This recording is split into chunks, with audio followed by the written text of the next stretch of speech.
Council of the Village of Glendale come to order, and that we begin by reciting the Pledge of Allegiance. I pledge allegiance to the flag of the United States of America and to the republic for which which stands one nation under God, indivisible, with liberty and and justice for all. I'm going to ask that everybody keep their microphones on mute unless they are actually speaking. For many of us, it works well to just hold down the space bar when you do want to talk. I will begin by asking if trying to establish a quorum here, and I'm going to ask our clerk to call the roll to make sure that everyone who is supposed to be here is here. Okay, thank you. Mr. Bessel. Aye. Mr. Howeller. Here. Ms. Duke. Here. Thank you. Ms. Masenko. Here, Thank you. Mr. Basemith. Mr. Basemith. I'm here. The video does not seem to be working. Okay. Mr. Kreidler's absent. Okay. And we have an agenda that has been circulated in advance, and we will follow it. And I'll begin by asking that seeking approval of the minutes from the October 5th meeting. And these have been circulated in advance, and I believe there have been some changes made in them. So I'm going to ask, is there a motion to approve the minutes as amended? So moved. second, Any discussion? Mr. Mayor, I will be voting to not approve the minutes in as much as the changes I've requested are not in and they are substantive. I regret that the minutes are circulated late and not later than normal. Let me also say that I am very grateful that the minutes were as nicely written as they were when I received them. There were some substantive points that I felt were important, comments that had been made by Brenda Daniels, comments that were made by Dr. Ruth Wilson, comments that I had made on several of the ordinances that I voted against, which were not included in the minutes, which I felt should be. Most importantly, I felt the minutes put the three residents in a bad light in that they wanted to participate in the meeting and were not allowed to because they did not get on the list in a timely manner. And rather than simply say people who were unable to get on the speakers list as they did not meet the deadline, I had hoped the minutes could say people who were unable to get on the speakers list as they did not meet the deadline, which occurred before the council packet appeared in the newsletter that was sent to the public. And I think that's the important part. So therefore, I will be voting against approving the minutes. Ms. Duke, I wonder if you could tell us what particular changes you would ask made in comments you made. I don't think I'm inclined to do revisions of what others said, but I think when a member of council has a concern about whether what she said was recorded properly, I'm open to at least considering those concerns, and the minutes can obviously be amended by motion. Well, I appreciate that, Mr. Mayor. However, Ms. Daniels and Dr. Ruth Wilson are not on council and they are unable to put forth the substance of what they were saying. Ms. Daniels made an emphatic point that she was speaking in support of using the Eckstein Cultural Arts building, and that is not reflected or mentioned at all in the minutes. Dr. Ruth Wilson pointed out the Negro area and the development of that area as distinct from the resident A. And she had passionately called for council to revisit that and come up with one residential district for Glendale. And that is not in the minutes either. So, but I did point out that in my comment that the three members, the three residents were unable to meet the deadline, which had occurred before a council packet appeared in the newsletter that was sent to the public. And that does not appear on page 2 of the minutes. Mr. Mayor, I could go on. There are some other substantive comments that I would add on page 8 of the minutes. The sentence reads, the verbiage in the Glendale newsletter stated that she, referring to me, was acting as an individual and not on behalf of council as a whole. And I have maintained all along that I was acting as an individual councilwoman. And that is important. I was not simply acting as an individual councilwoman, an individual councilwoman. So that word was omitted, and it gave the impression that I was acting as a person. When I wrote the Hello Friends and Neighbors letter, and also when I did the Hello Neighbor letter in June and July, respectively. I signed each of those, Councilwoman Marilyn Duke. The other things appears on page 9 of the minutes, which state that she opposed suspending 3 reads and the ordinance citing verbiage in the second paragraph verbiage, which makes no sense to me. If we were to say that Ms. Duke stated that she opposes suspending 3 reads and the ordinance citing the second paragraph, I think it would make better sense. Lastly, I would say that also on page 9, there is a long sentence which starts, she, meaning Ms. Duke, also opposes this because it addresses village official personal email accounts, stating that it also includes village's appointed officials that would include the planning commission advisors and many other people that use their personal email addresses to conduct village business. Rather than the period there, the sentence should go on to say, chiefly because the village does not provide these other individuals with an official email address. And I think council members and the mayor, you in particular, may recall we discussed that extensively at the last council meeting. So these are some of the changes that I felt were important, so as not to appear there was misstatements in the minutes. So if the changes that you just listed were made in the minutes, would you be voting for them? I would. I sent an email with the changes that I've read, and it's in Word doc, which allows you to accept or reject each or all of the changes at once. I'm open to hearing a motion to accept the changes as proposed by Ms. Duke.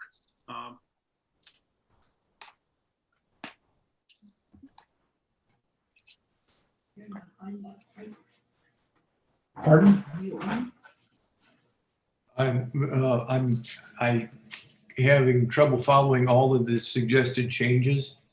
I think I did hear loud and clear the one on page 8 about individual versus councilwoman. And I guess my reaction to that is that I recall the letter went as it was addressed as Councilwoman Marilyn Duke, I believe. The last statement regarding not everyone has a village email in essence, but I think we had amended that and discussed the fact that people were being provided village emails so they could use that.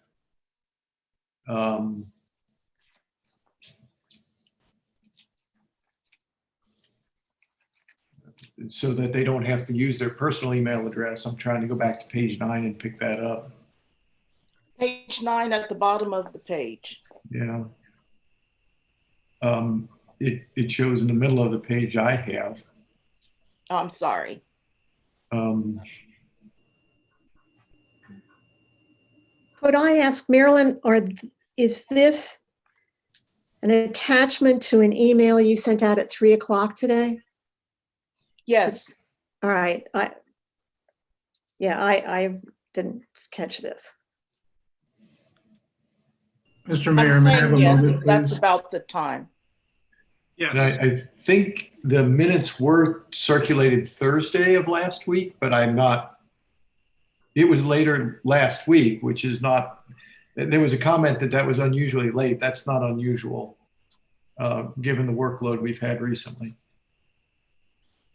Mr. Mayor, I'll restate that. In my view, it is somewhat unusually late, given the workload we've had here recently. Mr. Mayor, may I say something? yes. I don't have any objections to Mrs. Duke's changes and comments. I would like to see it in writing before I get a vote on it. So is there some way we can suspend the minutes, approval of the minutes until we can get it in writing? I think Changes? that's quite possible, is just to table the minutes for the next meeting. If that would be okay with Marilyn? Yes, Okay, and then you I would do like have to, the email that was sent this afternoon. okay, I'd like to make a motion. We table the minutes until the minutes are satisfactory to everybody and have them in writing. That makes sense to me, Alan. Don't know that we'll ever get to satisfactory to everyone, but Yeah, Well, yeah. But extra they- that's to consider that. okay. Is there further discussion about the motion to table the minutes? Hearing none, may I ask for just a voice vote on this issue? Everyone who is in favor of tabling the minutes, please signify by saying aye. Aye. Aye. Aye. Opposed? Motion carried. Mr. Mayor, may I interrupt for just a moment, please? I'm watching ICRC-TV, and this message is for Dean. It shows that this meeting is currently in executive session. Please stay tuned. Dean, I believe you have the wrong cue in right now. We are not live on TV. Aha, we didn't do the graphic in the beginning. Is that the problem? I'm seeing a stream with no, let me check.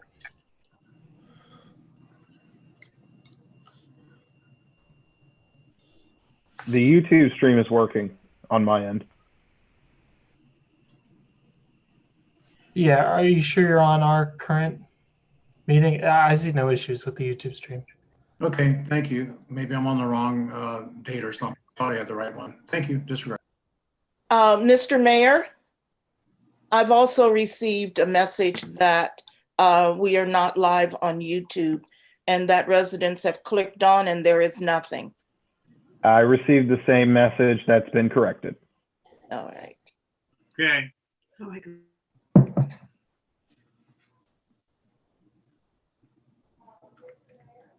Okay, so hopefully we are now live on YouTube. And for the record, the only thing of significance that's happened so far is that we have decided to table the discussion of the minutes from the October 5th meeting until our next meeting on December 7th. So perhaps people didn't miss a lot. And so I'm going to go now to the public comments and presentation section. We have 8 people who have requested the opportunity to speak to council. 6 of those people, by my count, are intending either to address an appeal from a decision by the Planning Commission, or to address the matter of the Bethany application. And I'm going to save those people until those matters arise. So I have 2 people, Mr. Kevin Parrish and Mr. Bill Parrish, who have who have not specified what they were going to speak about, and that's, so I would ask that they begin the session speaking, and the usual 5-minute time limit will apply. With Mr. Kevin Parrish is the first on the list.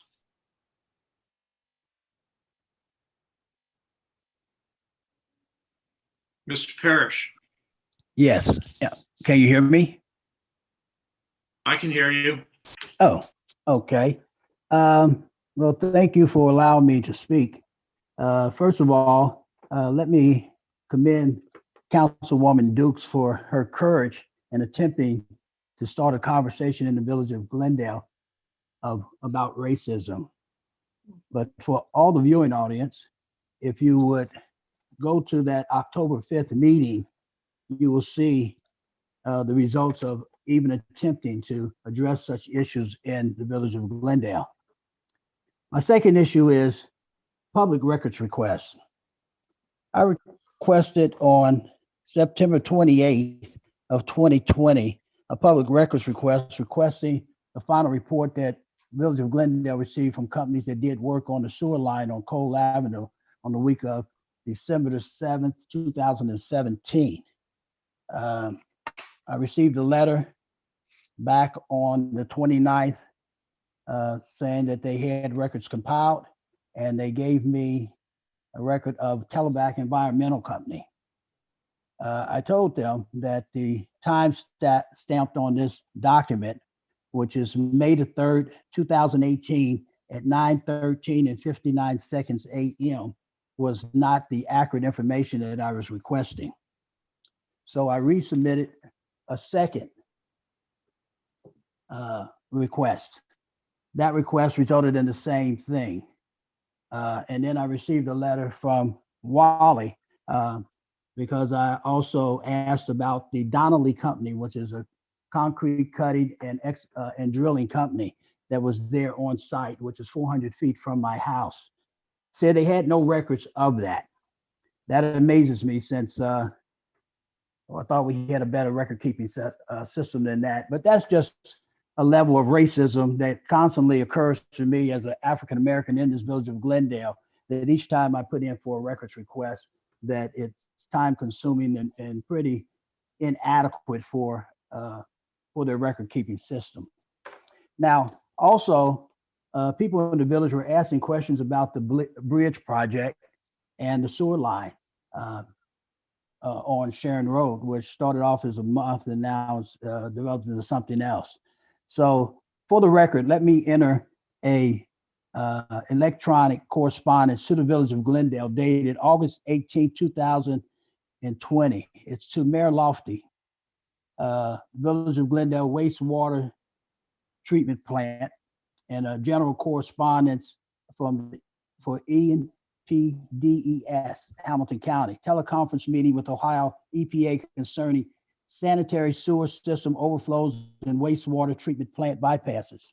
Dear Mayor Lofty, I would like to thank you for the willingness of the village to teleconference with the Ohio EPA to discuss recent reoccurring sanitary sewer overflows at the village bridge project, as well as inflow and infiltration issues, 1-1 of the wastewater collection system. This 1-1 has resulted in bypass treatment at the wastewater treatment plant via an overflow of the flow equalization basin. These issues have resulted in the issuance of a notice of violation by Ohio EPA for overflows from the Glendale sanitary wastewater system, which must be addressed to be compliant with the rules and regulations governing wastewater collection and treatment systems, as well as the terms and conditions of effective National Pollutant Discharge Elimination System, NPDES, permit issued to the village of the discharge of collected and treated sanitary sewage. During the meeting, we discussed 1-1 to the sanitary sewer system as being the root cause of recurring overflows, whether damaged pipe segment at the bridge project or by. You have about a minute, sir. I'm keeping time on the timer, but thank you. Anyway, this letter goes on to reference a CMOM approach, which comes up with making this a priority for the village to put in a plan. That plan should have been submitted last month since you had 60 days. I'm making a formal request to make that plan available as public information for the general public so they can understand better what's going on when the fire department has to come and pump their basements and yards. Thank you. Okay, for the record, we don't take public records requests at the council meetings, so you'll have to contact our office and they will be happy to take your request and provide you the information you're asking for. The next person to speak is Bill Parrish. Mr. Parrish, are you ready to go? Yes, can you hear me? We can hear you. I can hear you anyway. Okay, good evening, council. My name is Bill Parrish. I'm president of the Eckstein Cultural Arts Center at 220 East Sharon Road in Glendale. Several weeks ago, I was contacted by WCPO Channel 9 and asked if ECAC would do an interview with them regarding the sale of Eckstein School. I agreed. The interview, if you haven't seen it, can be found on YouTube or the Channel 9 website. In the interview that aired, Village Administrator Walter Cordes was asked why ECAC wasn't awarded the Eckstein School building. He said ECAC lost both bids fair and square. They didn't have a plan or show they had the finances to do the renovation, and that is why they weren't awarded the school. This is not true. This was also the first time that ECAC had heard this was why it didn't receive the bid. We have never, I repeat, never received one formal response from this process at all. No letters, no emails, or nothing. When we pushed back to try to get that information, we were met with just resistance. Now tonight, ECAC would like to present evidence that we not only presented its financial plan to council, but it presented its mission, vision, core values, business plan, and a 3-phase process. Also a timeline projecting 2 years to completion. At the end of this presentation, we answered questions by council as well. To find this presentation, this formal presentation took place at the December 5th, 2016 council meeting. You can view that meeting by visiting ICRC-TV community videos of the Glendale council meeting beginning at 9 minutes and 35 seconds when the presentation took place. Now, before we begin to address the bidding process, there was a term sheet process that took place. In January 2017, Will Kreider, who is now back on council, approved ECAC to be able to negotiate a term sheet to have the Eckstein Cultural Arts Building, the Eckstein School, for the sum of $1. Now, in that process, we met with council. We were on the 3rd iteration of that term sheet. And when we met with council on that 3rd iteration, we shared with council our fundraising brochure as well as details of where our funds were coming from. The joke in that meeting was that the final terms were that ECAC was to receive the Eckstein building for $1. The joke was that the current preservation group owed $2. Now, we thought that was funny, but they were awarded the same thing that we were going to be awarded, and 2 years had passed and they hadn't paid their $2 yet. Now, something happened after that meeting that we were awarded that building to do the work, and we had gone through a 4-year process of doing that. But now You have about a minute. Here's the bid process. The first bid process that we have forgotten about. there were two bids. There was our ECAC's bid and Dan Mazum. Now, Dan is still on the preservation board, but it was a conflict of interest, making ECAC the only bidder. Now, we had submitted everything to council and to this process, but we were the only bidder. We had heard we had won, but now the things changed. So there's a second one where now none of this is necessary. They strip away all of the things that we have presented and said, all we're interested now in is the money. Here's, make a bid. The bid was $25,000 that won the bid. Now, there's so much more of this to tell, but I can't tell in 5 minutes. So I will continue this for the next council meeting to further share with. Your time is concluded. You can finish your sentence, Mr. Parrish.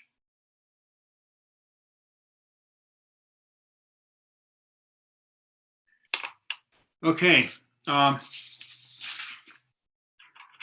We will now, that concludes this session of the public comments. And we will now turn to our regular business. And the first matter before us is ordinance 2020-43, an ordinance appointing Glendale volunteer firefighters, establishing a 1-year probationary period, and declaring an emergency.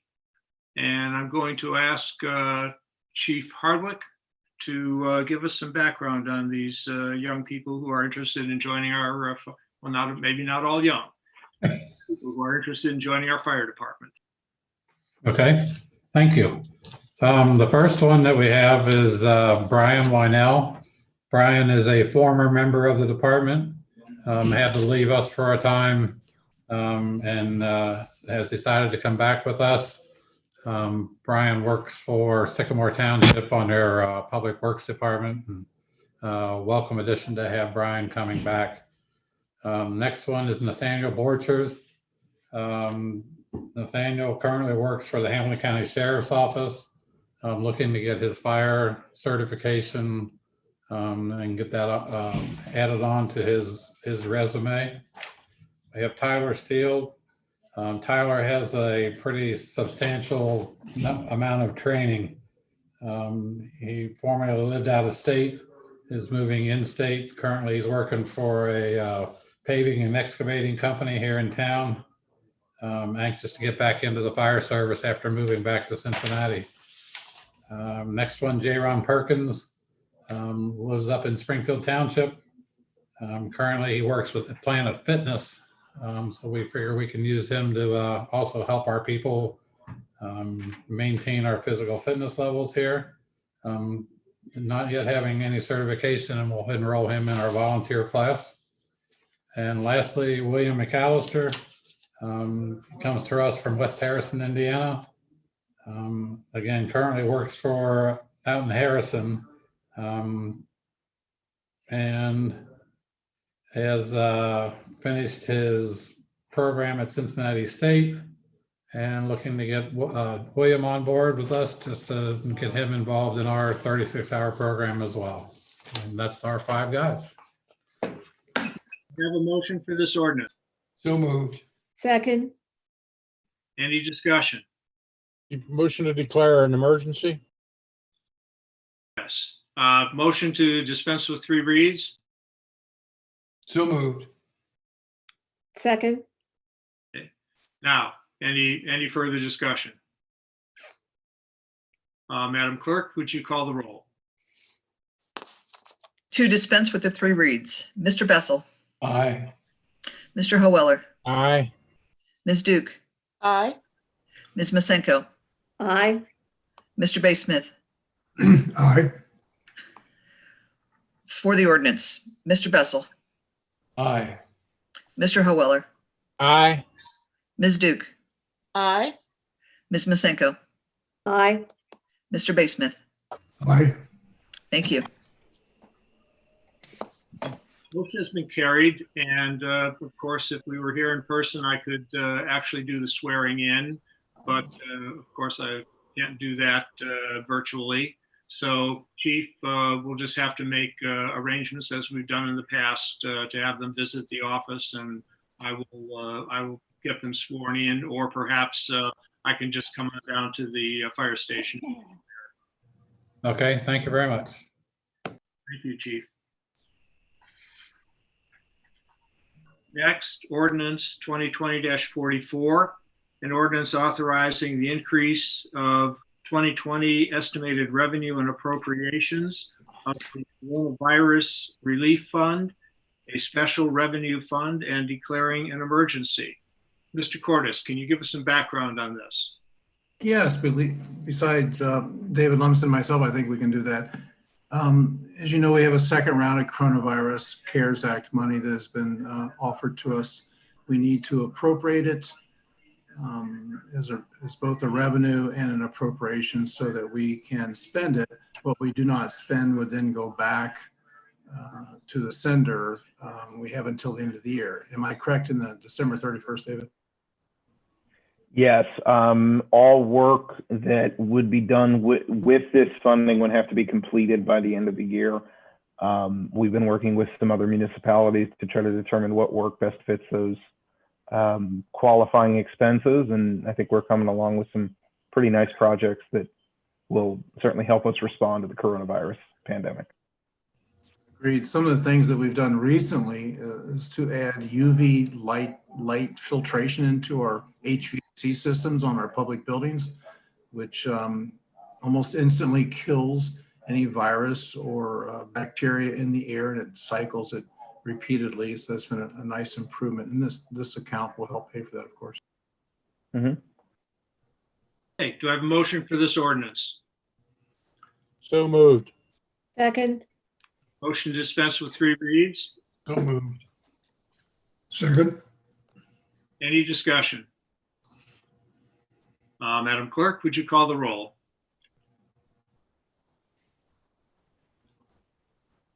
To dispense with the 3 reads, Mr. Bessel, Aye. Mr. Hoeller, Aye. Ms. Duke, Aye.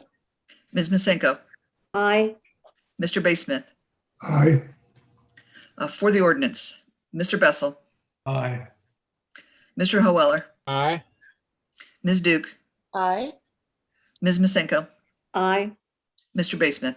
Aye. Thank you. Okay, that concludes our ordinances. We have a verbal resolution because we really didn't know how this was going to turn out. Responding to the recommendation of the Glendale Planning and Historic Preservation Commission as to an amendment to an existing conditional use permit held by Bethany School, construction of a graded patio with sidewalks and landscaping to be built on the raised building site that was formerly proposed and denied as a new administration building. This is verbal resolution 2020-27. And there are a number of people who have asked to speak about this. I'm going to start just so that we can have something to discuss. Well, let's see. I think I'm going to ask for the people who have asked to speak first before we then have a motion on the table, because I don't know which way council will be inclined to go in terms of a motion. So, David, can we begin the people who have requested permission to speak? On my list, Mr. Kwasinski is the first person. Yes, they should already all be in the meeting. So when you're called forward, just unmute yourself and begin your presentation. And Mr. Kwasinski. Can you hear me okay? Yes. Okay. In the interest of time, since I had read very quickly my comments, I'm not going to reread the questions that I posed, but I have forwarded those questions to members of council a short time ago. So you, if you have access to your Glendale email address, you'll be able to see those questions. 2 or 3 minutes was not enough time. Certainly was not enough time to adequately present those. And I guess I was not aware I was only going to be given 2 minutes. Planning graciously extended that by another minute. One of the things that I realized, I guess because I was rushed, was that in my opening paragraph, which I did not read, and I want to go on record, is that I've reviewed the drawings submitted for the conditional use application modification in detail. The plans as presented are a dramatic improvement over plans previously presented, as they dramatically improve the amount of green space, which I applaud Bethany, Immersion, and others that have redesigned that space from what the intended use was previously. That said, I have a number of questions, which is why I've asked to speak to Planning Commission this evening for that purpose, and we'll be asking these questions unless they're covered during the presentation or Planning Commission's review. And so several of those were, and I did not review those questions. Christy did her best to write the questions down. She may not have captured all of them. But one of the things that was discussed in very limited detail was, of course, the ongoing issue of the water detention system and runoff. I have to go on record and say that, and I realize that it's may or may not be within planning's purveyance to weigh in on the water. It is certainly within council's purveyance to weigh in on the water. I was not satisfied with the answers that we received on the water. The system, obviously we haven't had any rain for the last 3 to 4 months to speak of. We did get a significant rain the other day, but because the system is not finished, a lot of it's covered over. It remains to be seen, even if we go forward with this next modification, which I, of course, along with everybody else up here in the neighborhood, would love to see the dumpster and the construction fence go away. But, we have to be vigilant about what's going on up here. So I respectfully request that as council reviews the this recommendation by planning, that the water issues previously addressed, previously discussed ad nauseum, be part of this discussion. And I think the one point that needs to be made is that there is blockage at the exit point from the Bethany property that has not been addressed. If that blockage is opened up, I think that dramatically changes the amount of water and the rate of release that will happen as a result of this. So that and as you may or may not have a chance to review the questions, there's not enough time for me to go back through them again. You can review them at your leisure, but I do request that that the water issues be reviewed as it relates to this modification request. Thanks very much. Gordon, I don't know how many minutes you've used, but we are giving 5 minutes here at council. And also, just so everybody knows, the Planning Commission did unanimously recommend approval of the application submitted by Bethany. So that's what's before us now, is the recommendation to approve. How much time do I have left, David? I'm rather shocked to admit I was keeping time. I didn't know that we were putting a time limit on this portion because it was specific to an issue. Do you want to take another minute? I don't know, Mayor, what's your? Yeah, let's do another minute. Okay, so one of the things that was not addressed specifically was my point number 9 and my point number 11. 9 was new blacktop striping and curbs as shown. Please discuss in detail what work will be done in this area. How will the neighbors and village property damage issues discussed earlier in 2020 be addressed? And then number 11, which speaks to the originally approved application, and that being that since school has reconvened this year, we have noticed an increase in the amount of morning traffic down hedgerows compared to last year, which of course, that's when you had students in school, now you don't, or you didn't in the spring.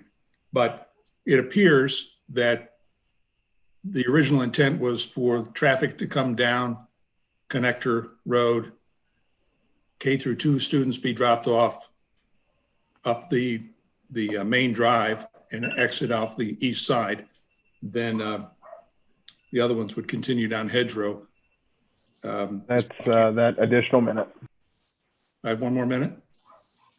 No, that was the conclusion of that additional Okay. minute.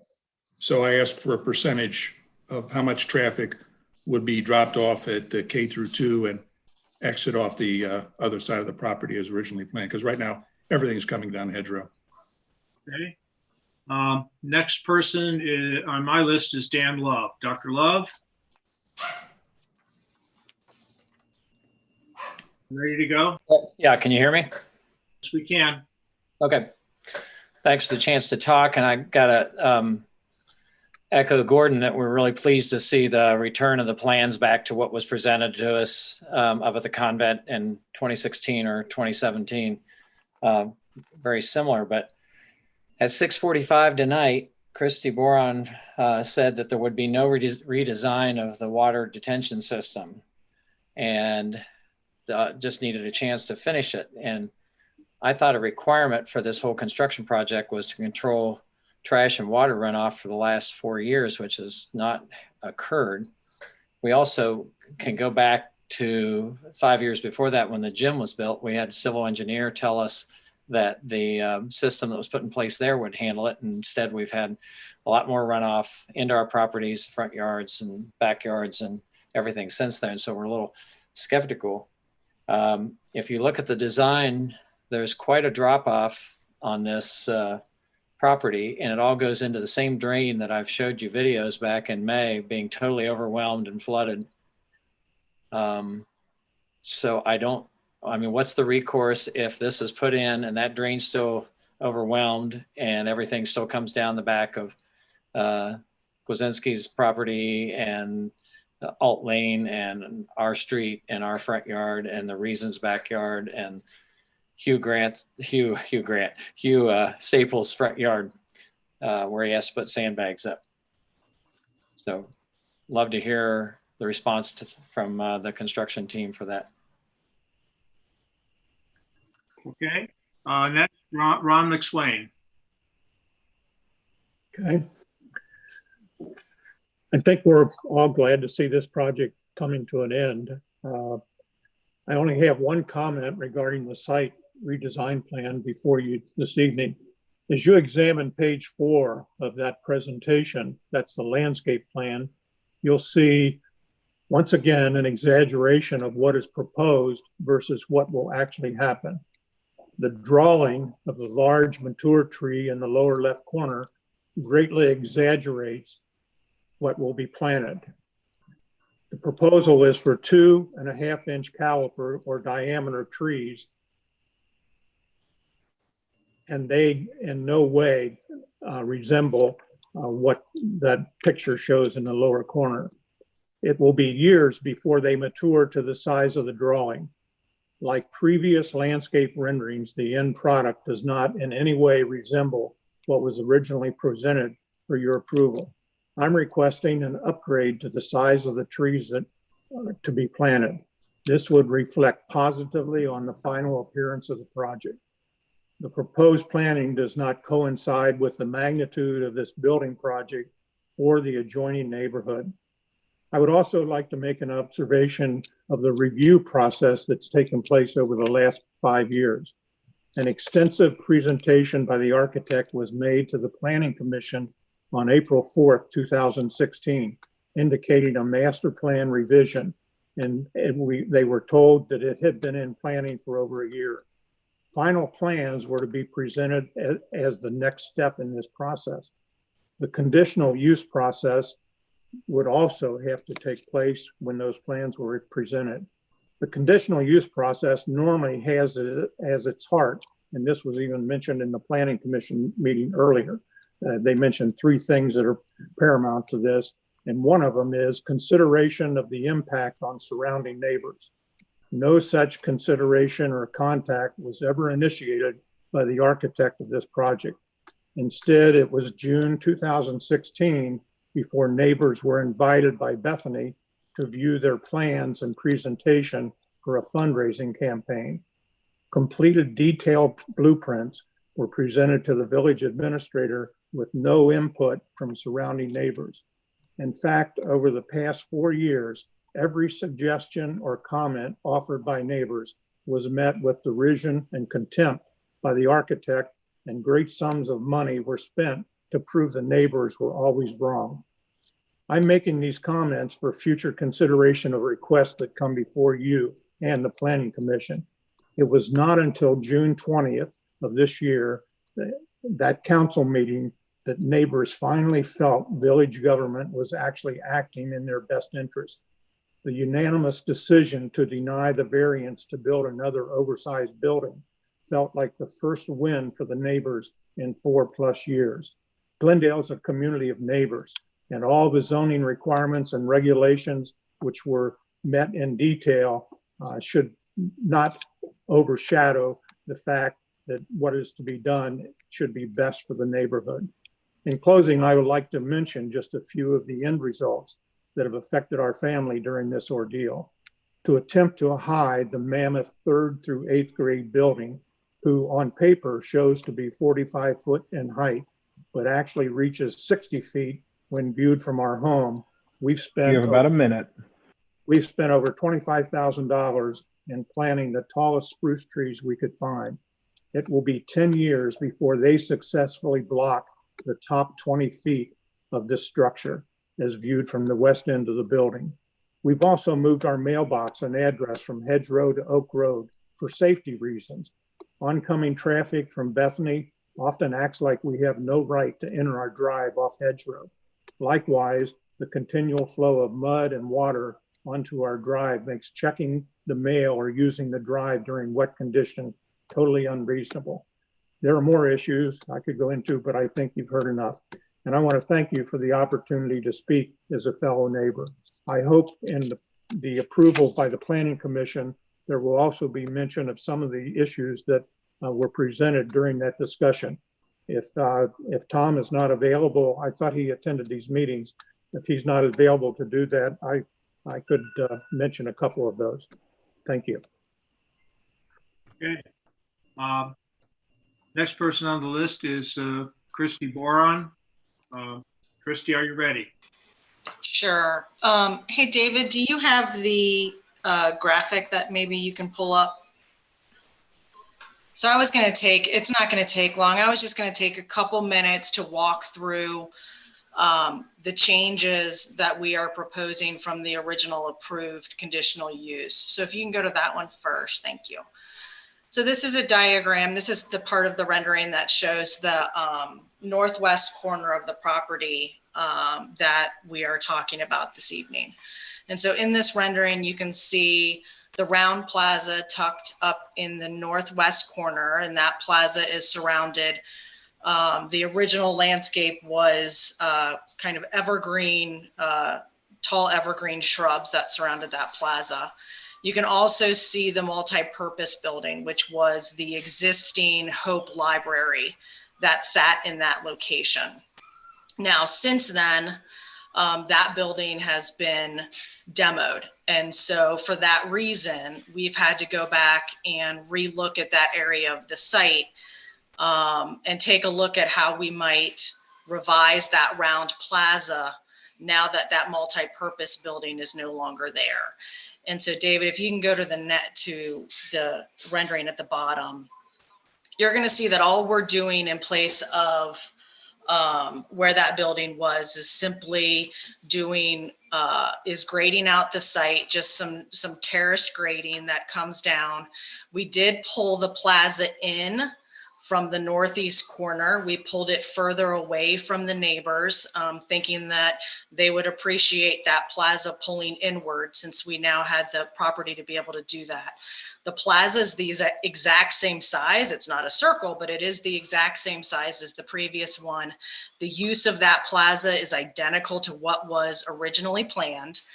So there's no real change in how we're going to use this part of the site.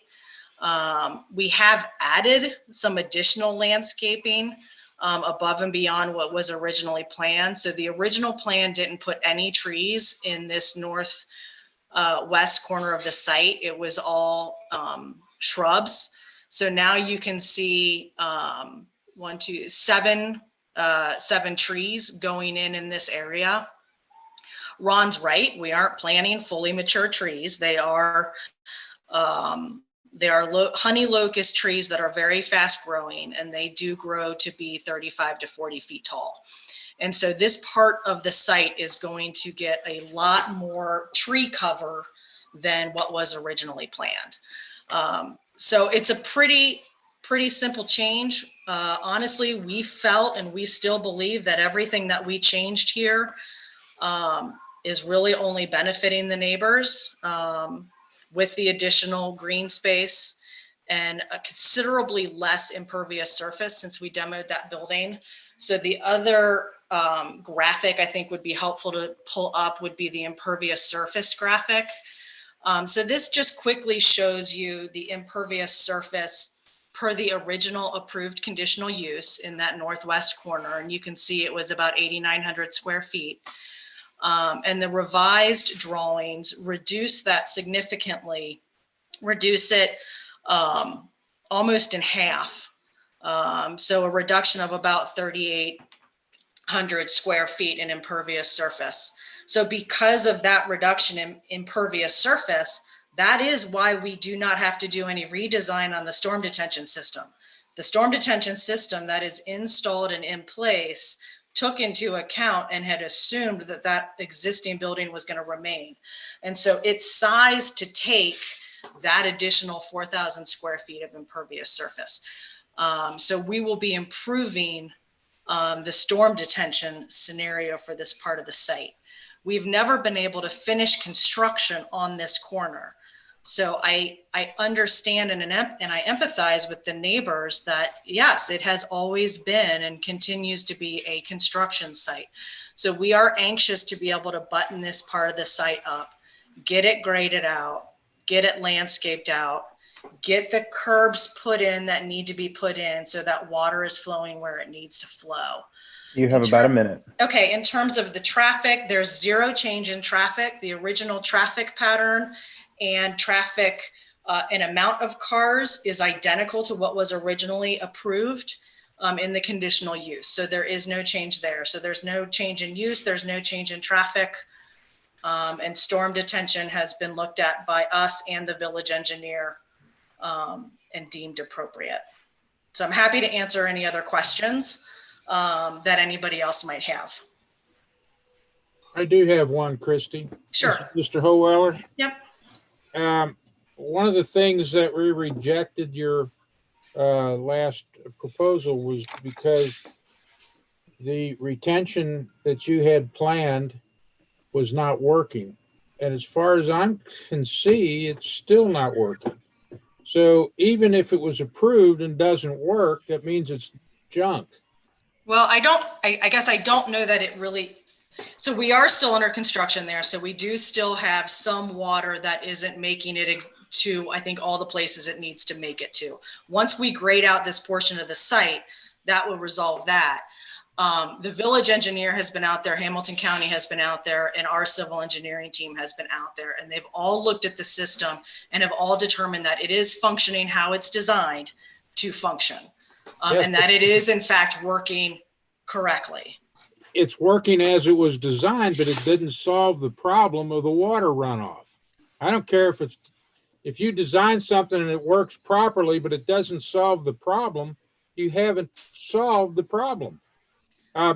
When we did this the last time, I made it quite clear that I was not going to be for any renovations or any revised drawings or revised construction until the original construction was proved to be competent. And I can't say that you have solved the runoff problem because you're saying we're still under construction. Well, you were supposed to be correct. We can't finish. You came back to us. Well, all we want to do here, because that building has been demoed, all we are asking to do is to grade the site appropriately at this point. So we cannot finish construction per the original conditional use approval because that original conditional use had a building sitting there. So we have to be able to grade this site appropriately and finish it up so that we can see exactly how the final storm detention system will function. So you don't know if the design of your retention system is good or bad. I fully believe it is good, but we are still under construction. So there is still mud on site. There's still construction fencing on site. There are still some temporary measures put in place. We have to be able to finish construction. And we can't do that until we get an approval to move forward with the appropriate grading now that that building has been demoed. Okay, but I'm still hearing our neighbors say that it's not working. Well, and I understand that as well. With that said, there will still always, we never said we were going to solve the flooding problems. Oh, Never. Yes, you did. We said we would. No. We said we would certainly not make it worse. We would make the water situation better. But there's no way of 100% solving the flooding that's happening in that area of Glendale because of all the other infrastructure problems down there.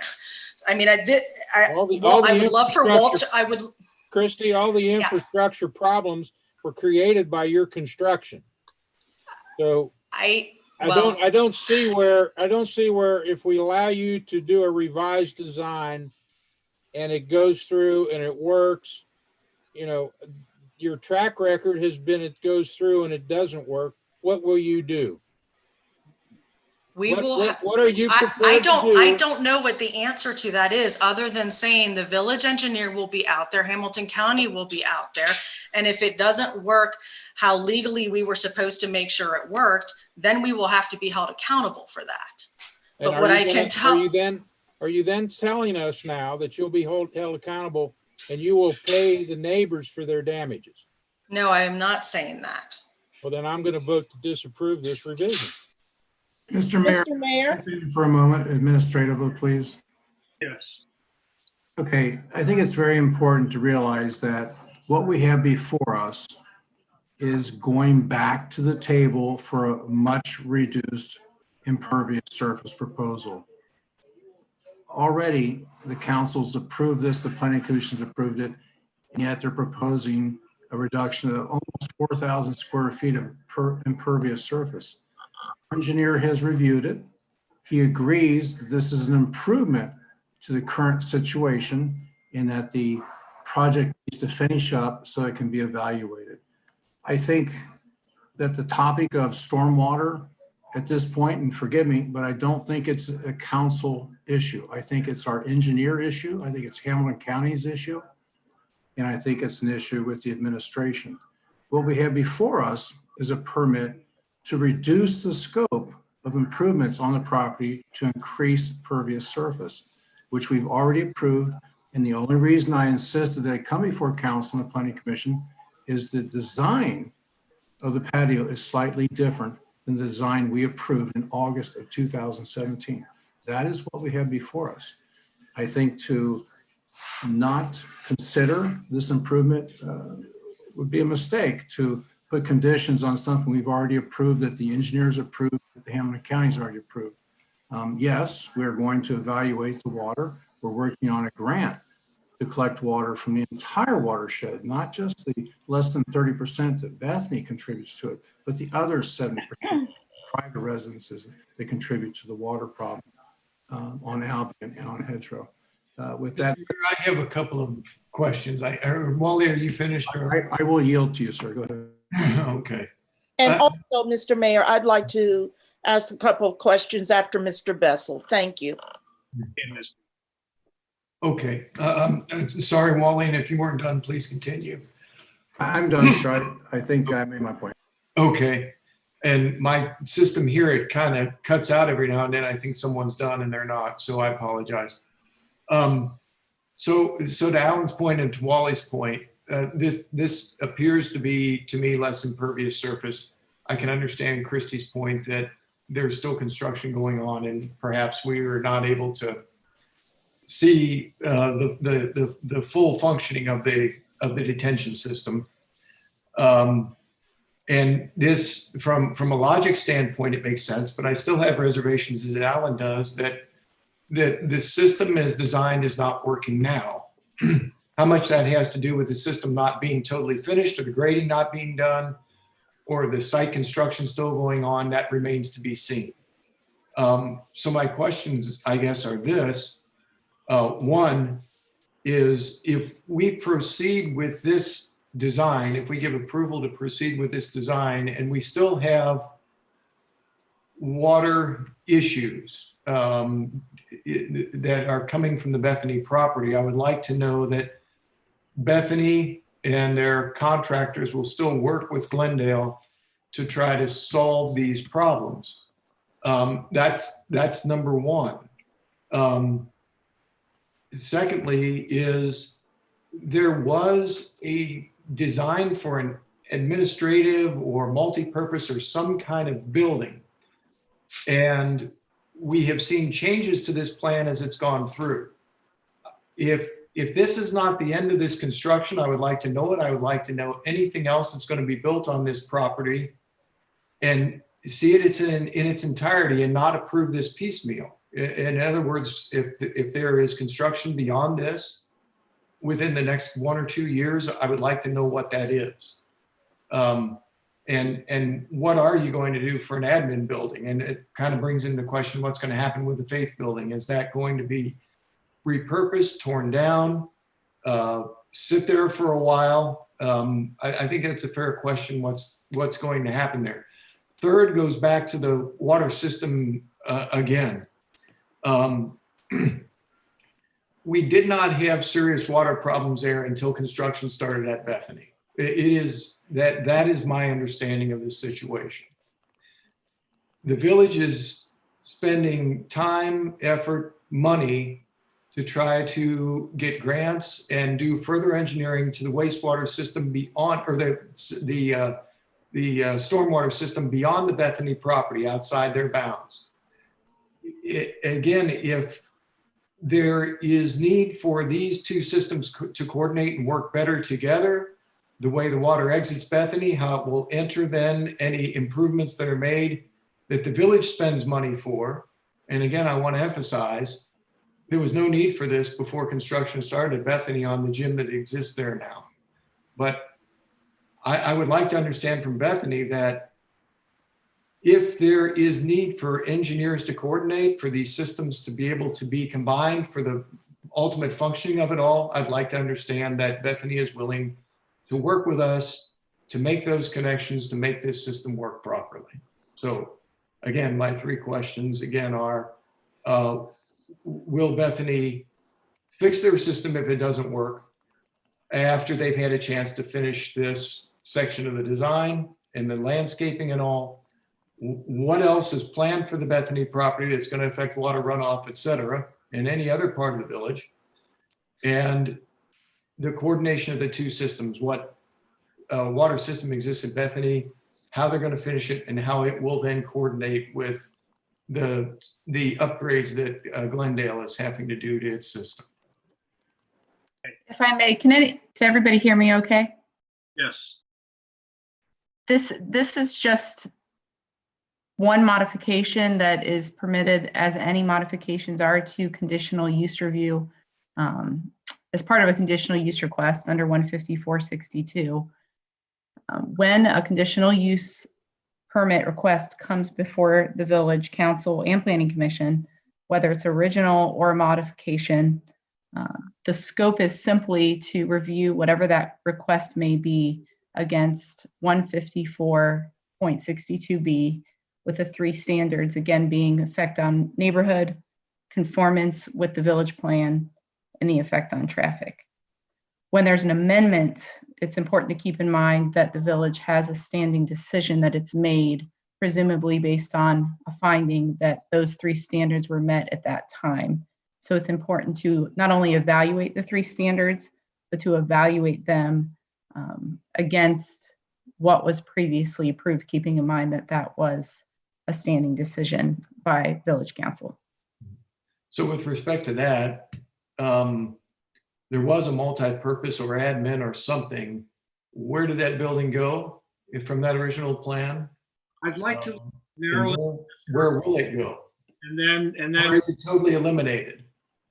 can we let Marilyn ask her questions and then? Mr. Mayor, I will, I'll defer until Mr. Bessel so that we can hear responses to his questions, if you don't mind. I don't mind at all, but I also have one more witness. That's David Gould, and I'd like to, before we start a dialogue here, I'd at least like to give him a chance to have his say. So, Mr. Gould, are you there? Yes, I am. You have 5 minutes. Thank you, Mr. Mayor. Thank you, Council. My name is David Gould. I'm the head of school at Bethany School. Thank you for considering the proposal that Christy Boron showed to you in response to some of the questions that were already answered at this point in time regarding the administration building. There are no further plans to do anything with the administrative footprint on site other than simply staying put where we are in some old cottages that are nestled up along Albion Road next to the Chapel of the Transfiguration. The building that was demolished, the old Hope Library, originally was a square laundry facility that we struggled with throughout the entire design process to figure out exactly what would be best for that particular location. The decision eventually was an ideal spot for the administration building to be put, especially for safety reasons for our children. Clearly that decision you folks made back in June to vote down that. And so at this point in time, there are no plans to go forward with an administration building at this time. I can't tell you what's going to be happening in a year to 2 years. Ultimately, those decisions really come down to the sisters of the community of the Transfiguration. I know that they have thoughts about concerns that they have on their side of the property, the convent side of the property, regarding the old pond that lies along the wall along Albion Avenue, the wall itself, and questions about what they can do to support any sort of stormwater improvements on that side that might alleviate from the neighbors. But at this point in time, there are no specific plans. The sisters are always looking for ways to make sure that they are creating a healthy environment for all people to be living there, not only the neighbors, but also the sisters, as well as the school community that uses that place as a school. I'm done. Thank you very much. Okay, thank you. I gather we now have some questions from council, and Mr. Bessel has posed some. Would you or Ms. Boron care to respond? I think David covered at least the one in terms of the future master plan. I mean, at this point, we're not sure where the sisters might want to go a year or 2 years from now. So we don't know if if it's renovation of existing cottages, if it's a new building. We don't know what the final plan for St. Faith is going to be. Like I said in the Planning Commission, the sisters at this point are taking a much needed breather. This process has been a trying process, and they're looking to just take a break and wrap up this portion of the site and get this portion of the site buttoned up. I cannot address, and David, I don't know if you can, I cannot speak for Bethany when you ask the questions about fixing this system or coordinating with Glendale's upgrades. That is not for me to be able to answer. So David, I don't know if there's anything that you can speak to with regards to that. All I can say is that I think the sisters would very much like to partner with Glendale in troubleshooting any particular issues that they are looking at when it comes to the problem of stormwater, especially working with their village engineer and the engineer that we've been working with through Immersion Design. Thank you. Thank you. Marilyn? Yes, thank you, Mayor Lofty. I won't reiterate the concerns that my colleagues, both Alan and Mike, have expressed, but I do share their concerns and I'm glad they've raised it. I'd like to focus on the water and the terracing of that corner because I've heard Christy Boren speak of getting the water to where it needs to go. And I'd like to hear her or David, whomever, describe a bit more the topography of that terrace drop that they proposed. Sure, I can do that for you, Marilyn. David Lumsden, could you why don't you pull up the rendering image and zoom in on the revised master plan, and maybe I can speak to that so that we have a visual up. Okay, so yes, Marilyn, you are correct. There is, some terraced grade drop as you go down towards that northwest corner.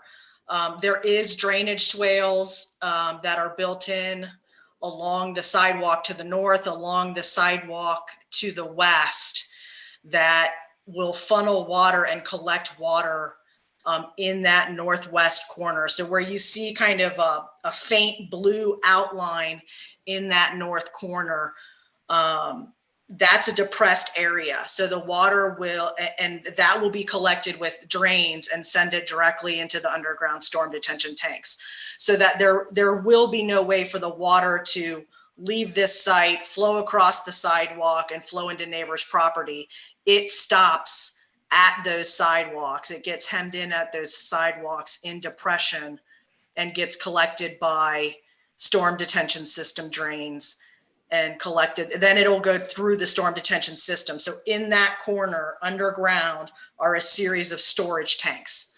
So those storage tanks fill and they slowly release water out to the drainage swale that runs behind the neighbor's property at a reduced rate. Does that answer your question, Marilyn? It does, except at a reduced rate. And I think that we're yet to see that happen. But so it is reduced. So there's still some parts of our site that are old, that are where the old cottages sit. 100% of this site is not detained. We are detaining everything that we did in the construction project, but there is still portions of this site that do not funnel through a storm detention system, just because we've never touched those sections of the site. So those portions of the site still potentially drain undetained into that drainage swale. Everything in the area that we've touched does go through a system of pipes, and then it's reduced in a smaller orifice, and it flows out into that drainage swale at a reduced rate. But it is being combined with parts of the site that have never had storm detention added to them, if that makes sense. So if you're looking to the north of what used to be the driveway, yes, which is now a construction site. Are you talking about the convent side? Yes. Okay. The convent side. Okay. That still, as I understand, if I am understanding you, you are saying that you have not done anything to curtail or reduce the downflow of water from the convent side onto Hedgerow. Our team personally has not. We've never done any construction project north of the Center Drive. So we have not done anything over there. Now, with that said, the sisters have talked about wanting to improve that side of the site and wanting to improve the pond so that they are doing so that they are doing some storm detention up there. But our team has not done anything north of the Center Drive. All right, thank you for responding, and yep. I'll consider your response. Do I have further questions? Yeah, well, I've got a comment, Mr. Mayor. And it's understanding that we are being asked to weigh in on a standing decision. I keep coming back to that. I think that what I see is a reasonable and potentially attractive solution. I love the reduction of the impervious surface, and mindful of everyone's interest in finishing this construction, I would approve the application to amend the existing conditional permit.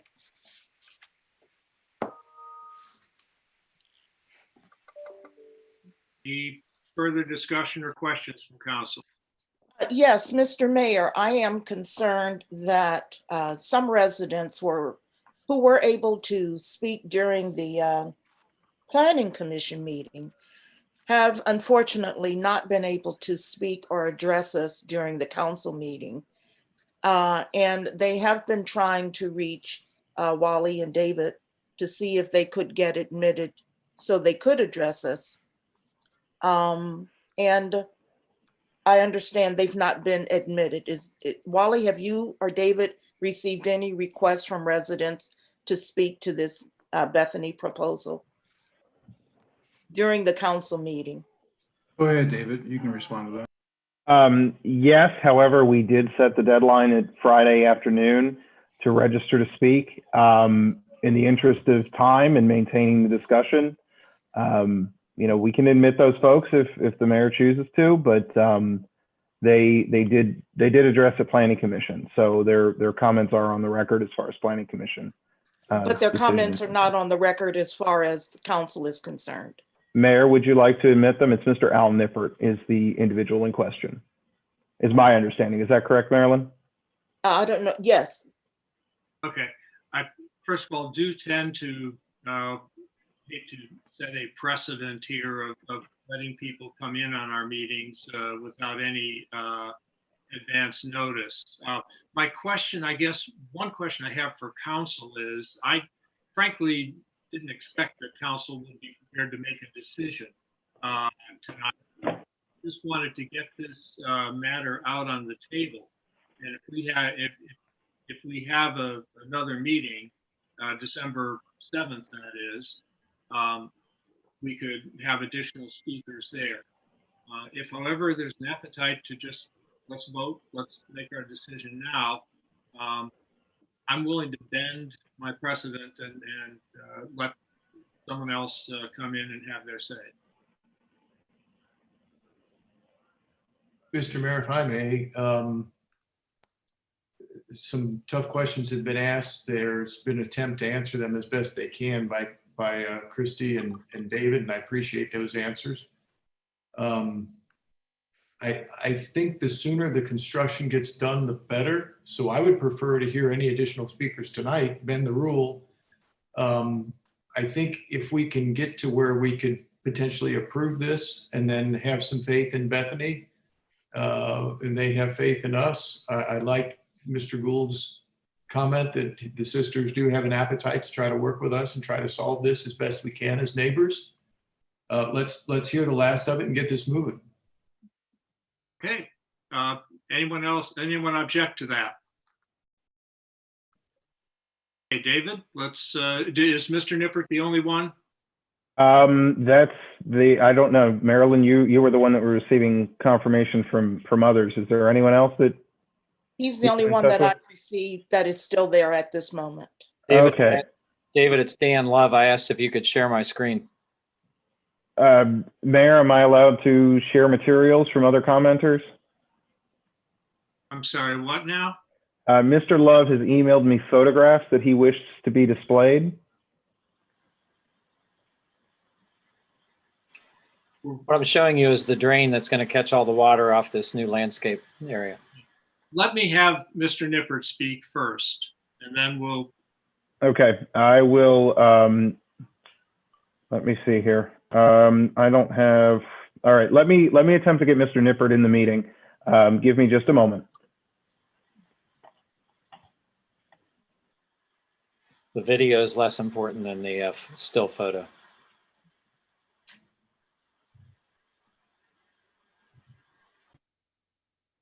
And Mr. Mayor, I too am surprised that this is coming to council right after the Planning Commission meeting this evening. And for council to act upon it this evening.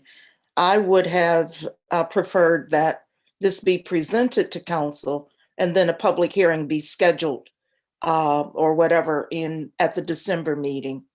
But nevertheless, we're into it now.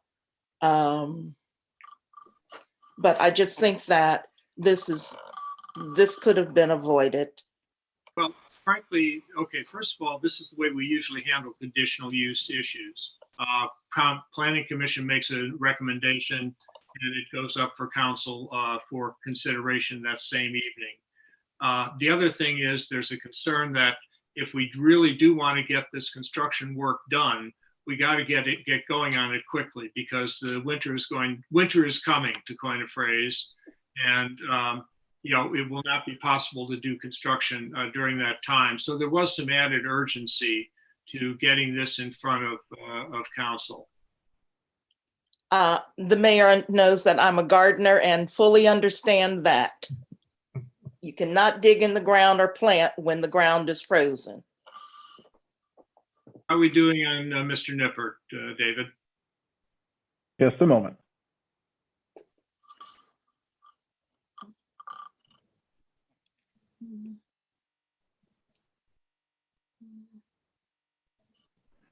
I don't know if Mr. Nippert is watching the meeting, but I would encourage him to check his email. I've just sent him the Zoom council link.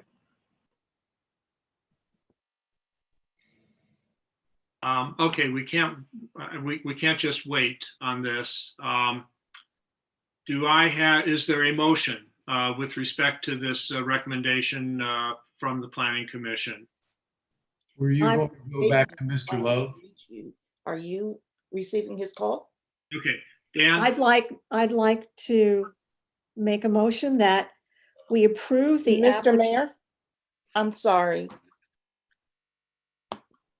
Al, do you see David's email? All right. Okay, David? Yes.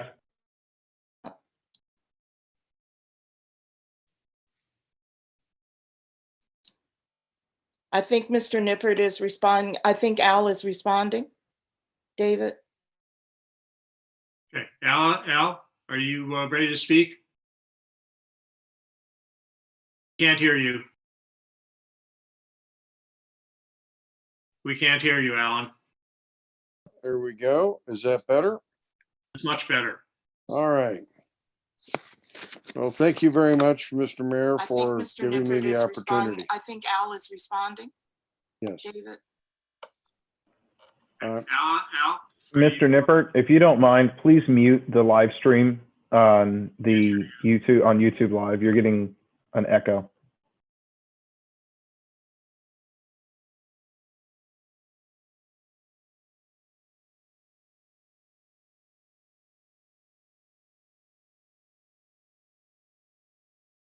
Okay, Mr. Nippert, are you ready?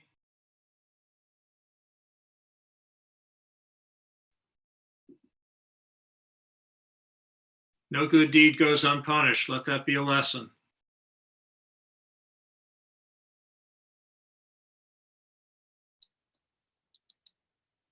Okay, while we're waiting for Mr. Nippert to come back, Mr. Love, can you show us your photos?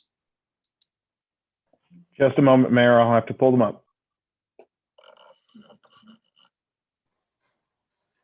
David, you can skip the video, just show the still.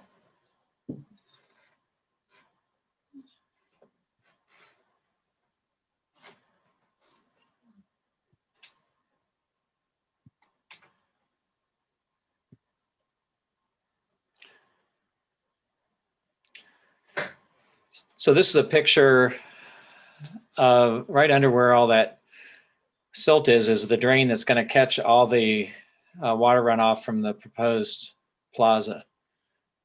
That hasn't worked for the last 4 years of construction. We're just a little skeptical, but hopeful that this will take care of the matter. But we've all the neighbors have watched this drain that's supposed to catch all this water runoff not work for the last 4 years. And Mr. Howeller echoed the point that was brought up by Mike Bessel, that if something's not working, you have to change the plan. He brought that up back in May or June, and this system was not working.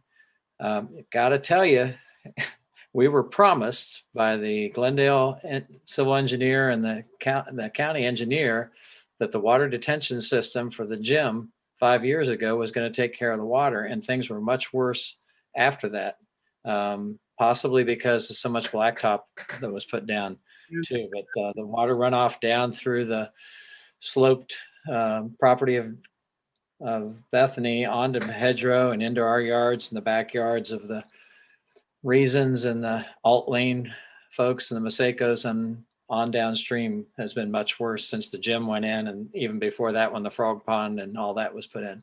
So it's only gotten worse. Another picture or two? I'm not sure if you can get the video to go, but it's just a view of that and where it all goes. That's fine. We're just nervous. Can I make a quick statement to that picture, Mayor, if you don't mind? Well, only to clarify, you're right, Dan, that is one of the drains. That is not the drain that is going to be collecting everything from the plaza and from our sloped area. There are additional drains on the other side of the sidewalks that will be in place to collect the water. That particular drain is there to collect the water that's coming down the driveway.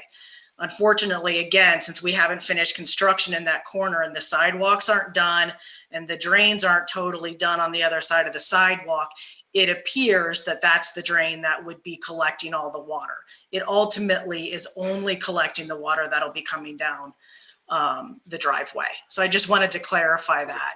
Otherwise, it would look like we would have to run water over the sidewalk to get to that drain, which we do not. Okay. That's it. Okay. Al Nippert, are you ready to go?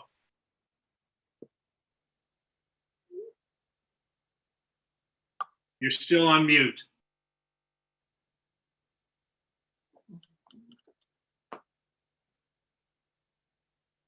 Can't hear you. Hello?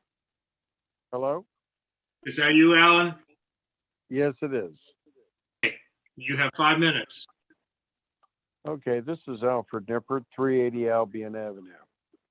And the reason I am involved in this is, of course, a basic problem that we had all last summer or late spring when we had the deluge, which finally brought to a head the fact that the system as designed, as reviewed by the village engineer, as reviewed by the county engineer, as reviewed by the design consultants for Bethany, was in fact not working. It is disingenuous to say that, well, it's all been approved, it all looks great, fine, and we have no further responsibility.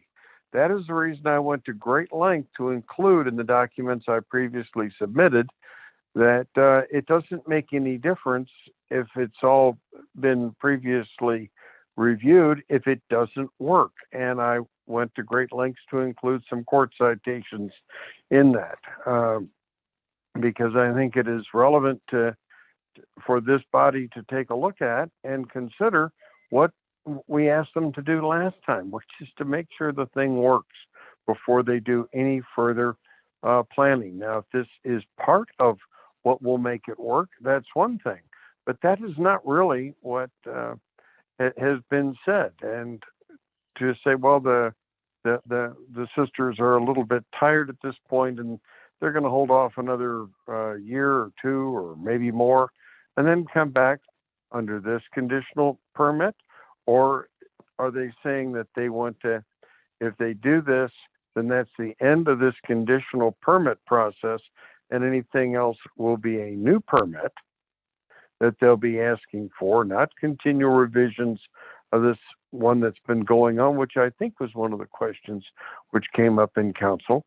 And one of the things that came up in the course of the Planning Commission was that they were a little displeased with Bethany, that Bethany really hadn't reached out to the neighbors other than the one time that they did, and said basically, here it is, and please support our building project. They've been asked to do so. Once again, something is in front of us tonight, and it comes to the Planning Commission and then is rushed to council. And I really appreciate, Mr. Mayor, you're giving me the opportunity to address council on this. Thank you very much. And I know that my time is almost up and I'm being somewhat redundant, so I'll thank everybody for their time and consideration. Thank you. Okay. I'm going to invite members of council to put any further questions they might have, but if there are none, I'd like to close the public, part of the hearing and let council begin its deliberations. I think that one last question by Mr. Nippert, and it was my understanding this is the end of the work under this conditional use permit. And if there were additional work that would need to be done, it would be a new permit. Am I correct in that? It's probably a good question for our solicitor. That is correct. Yes? Okay. Yes. Okay, thank you. Do I have a motion to close the public comment period of the hearing? So moved. Second. All those in favor say aye. Aye. Aye. Any opposed? Motion carried. Do I have a motion now to address the recommendation that's come to us from the Planning Commission? Yes, Mr. Mayor, based on our duty to look at this as amending the standing decision, I move to approve the application to amend the existing conditional use permit. Second that motion, Mr. Mayor. Okay, we have a motion and a second for this resolution on the table. Is there, I assume there's some discussion. So members of council, who wants to go first?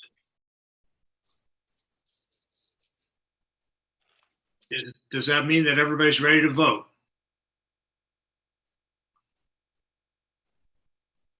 Let me ask our solicitor, do I need to waive 3 reads on this? And is this an emergency?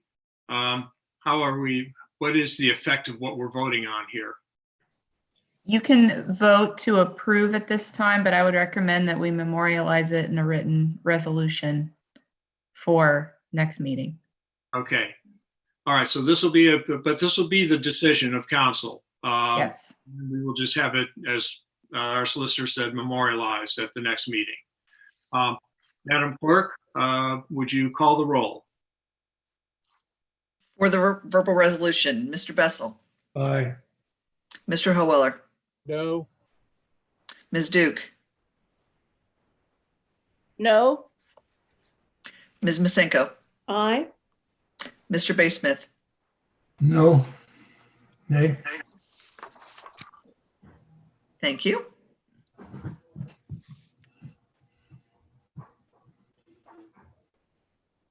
You're on mute. Don, you're on mute. Sorry.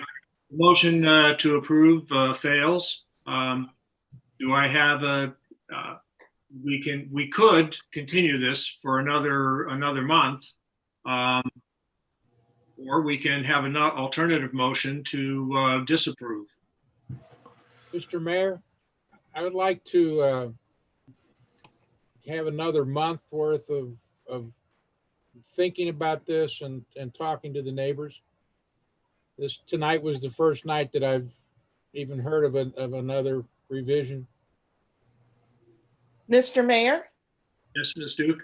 I concur with that and emphasize the need, especially hoping that, and at this stage in the process of council, I'm not sure of the appropriateness of Bethany conversing with the neighbors, but one fact that weighs heavily on my mind is the lack of communication between Bethany and the neighbors, and they argue very heavily of the adverse effect on the neighborhood. So I think those conversations are critical. I'm not making any legal suggestions as to the appropriateness of them at this stage, however. We can certainly find out. It's up to the neighbors and Bethany to decide the propriety of conversations. I would suggest, and I trust our solicitor would agree, that it would not be appropriate for council members to become involved in discussions with either side at this point. We are in the position of making a decision, and we should not be talking to either of the parties except in the hearing. Would that be correct, Madam Solicitor? Yes. Okay. Mr. Mayor, Yes. is there any reason that we could not have a special meeting, a council meeting to address this, so we can do something before hard winter sets in? Perhaps a meeting in the next 10 days or so, having an opportunity to look at the details a little more closely. Mr. Mayor, I would appreciate that. I view this plan that's been presented as a way to finally begin to address in a productive manner this water runoff issue. I do not feel that unless Bethany is able to finish their construction, I don't feel the water problem will ever begin to be addressed. And that's part of the reason why I'd like this to go forward. It's unfortunate. It's been troubling to this point between the neighbors and Bethany, and there's a lack of trust right now. But unless they can finish their underground detention and their underground plumbing and install some grading and grass and plants that'll help absorb water, unless that can be done, this condition is going to continue up there until that work is finished. So I'm with Jeff. If we can't pass it tonight, let's get something on the calendar right now. Okay. Because of course we're going into budget season now, and our neighbors are going into budget season trying to figure out how to keep the water out of their yards and basements. I'm just reminding people of our concerns here, guys. I got it. I'm here to serve, Don. Okay. And Mr. Mayor, can I address Ms. Ryan for a minute? Sure. Are you telling me that I can't have any contact with my neighbors and my constituents when it comes to this problem?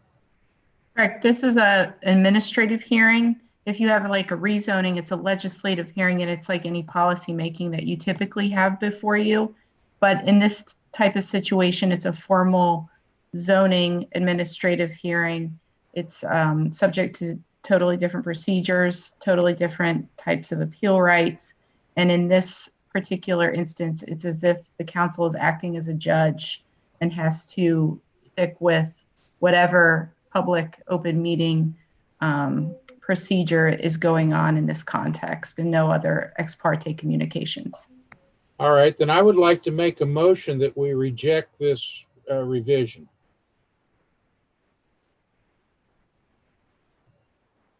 You don't wish to table it until not if I can't get information. No, I will reject it right now. You can get the information at a hearing, at the from in this public forum where we're getting it now.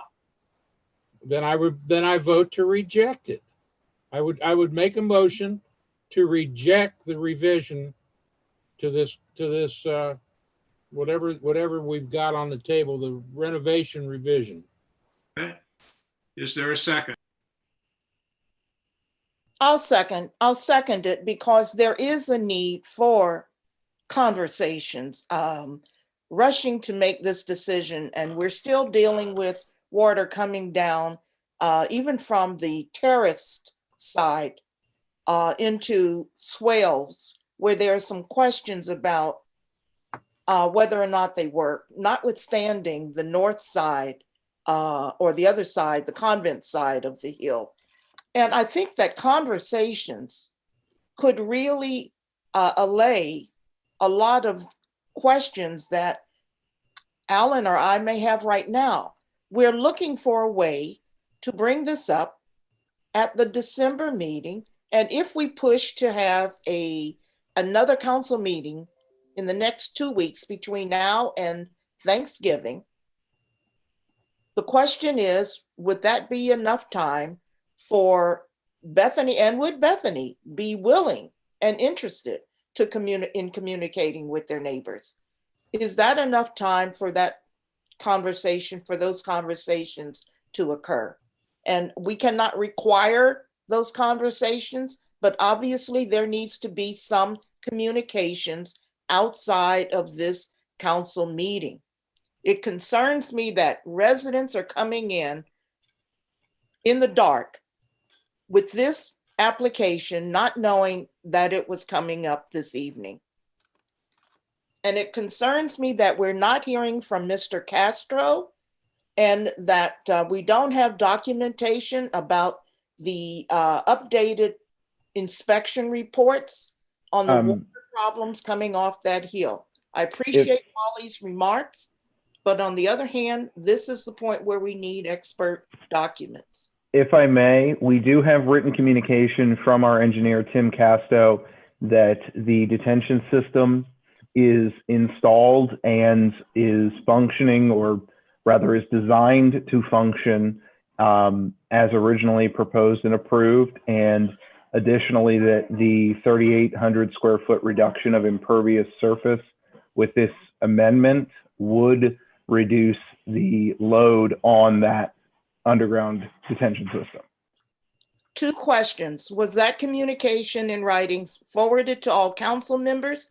And secondly, is Mr. Castro here to testify or speak to council, since we are advised that written comments are not given the same weight as comments by someone who speaks in person? No, Mr. Casto is not present at the meeting. However, his written opinion as an expert in the field I would hope, be certainly given some additional weight. Mr. Cordes, do you have anything that you'd like to add on that issue? I do. I have before me a document from Mr. Casto supporting the reduction in impervious surface, which I described in great detail during the Planning Commission review. And I'm prepared to do so tonight, but I think we're beyond that at this point. I guess I have a concern here about how we treat our kind of sister agency, the Planning Commission. They voted unanimously to approve this. I would prefer not to just out of hand reject it. I'd like to see it at least not until we have satisfied ourselves that we've extracted all of the information we can get in this public hearing format. And if we can't get the information we feel we need, then okay, we're going to have to reject it if that's the decision of council. But I would like to go ahead with a special meeting of council to consider this and see if we can come to some sort of resolution. Mr. Mayor, I'm concerned about what additional information we will glean from any additional reports, et cetera. What I'll sum up in a nutshell what I see tonight. There is now an approach that's a different layout, less impervious surface. It corresponds with something that was approved. As a matter of fact, it's less impervious surface than what was approved. We have an issue with water runoff that is inappropriate and unfair to our neighbors. From what I can see on Bethany's side of the fence, I'm a simple guy, so forgive me if I'm being politically incorrect. What I can see from Bethany's side of the fence is an acknowledgement that the water system needs to be finished. before we can determine whether or not it's functioning correctly. And an acknowledgement that while there's still construction going on, we do have some additional runoff. I think Christy even mentioned that where a lot of the water is being directed right now is designed to take water from the driveway and not necessarily where it's all coming from, that there are other sections to be finished, and they're a part of this new landscaping that they want to do. So I, for the life of me, I cannot determine what more council can do and what more information we need other than this is a best attempt on the part of Bethany to try to finish this project, less impervious surface, try to get the detention system to work in final form, and as best of a commitment that we could get from Mr. Gould. He can't speak for the sisters, but he can say that the sisters are interested in working and coordinating with the village of Glendale to make sure this will work for our neighbors. At this point, I think it's our duty as council to get that work started. And to me, the sooner the better. We're not going to solve any water issues by letting that property sit the way it is right now. So I'll say again to my colleagues, I think it is in our best interest to put some faith in Bethany, and they've come back with a major change to what they wanted, and put some faith in our engineers that this is supposed to work. And my goodness, if it doesn't work, it sounds like Bethany will sit down with us and we'll figure out how to make it work. I just think the time to act on this is right now, and make the best of what exists, and follow and again have faith in Bethany that if it's not working, they'll work with us to make it work. Does that make any sense? Yeah. Hey, Michael, may I address that? Yes, please. I'm not.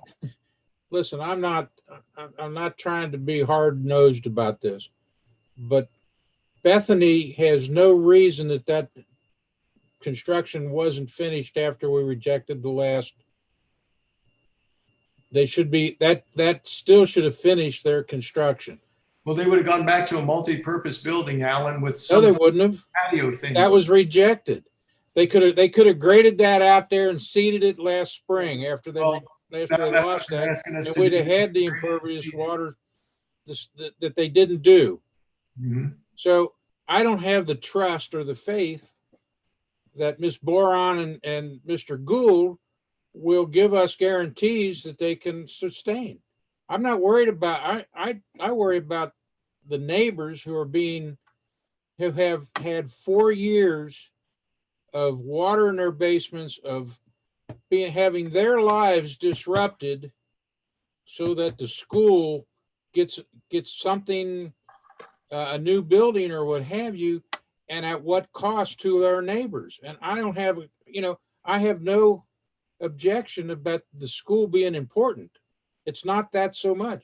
They have not shown us that they are competent enough to finish a project that they had started that they wanted to change midway through the process.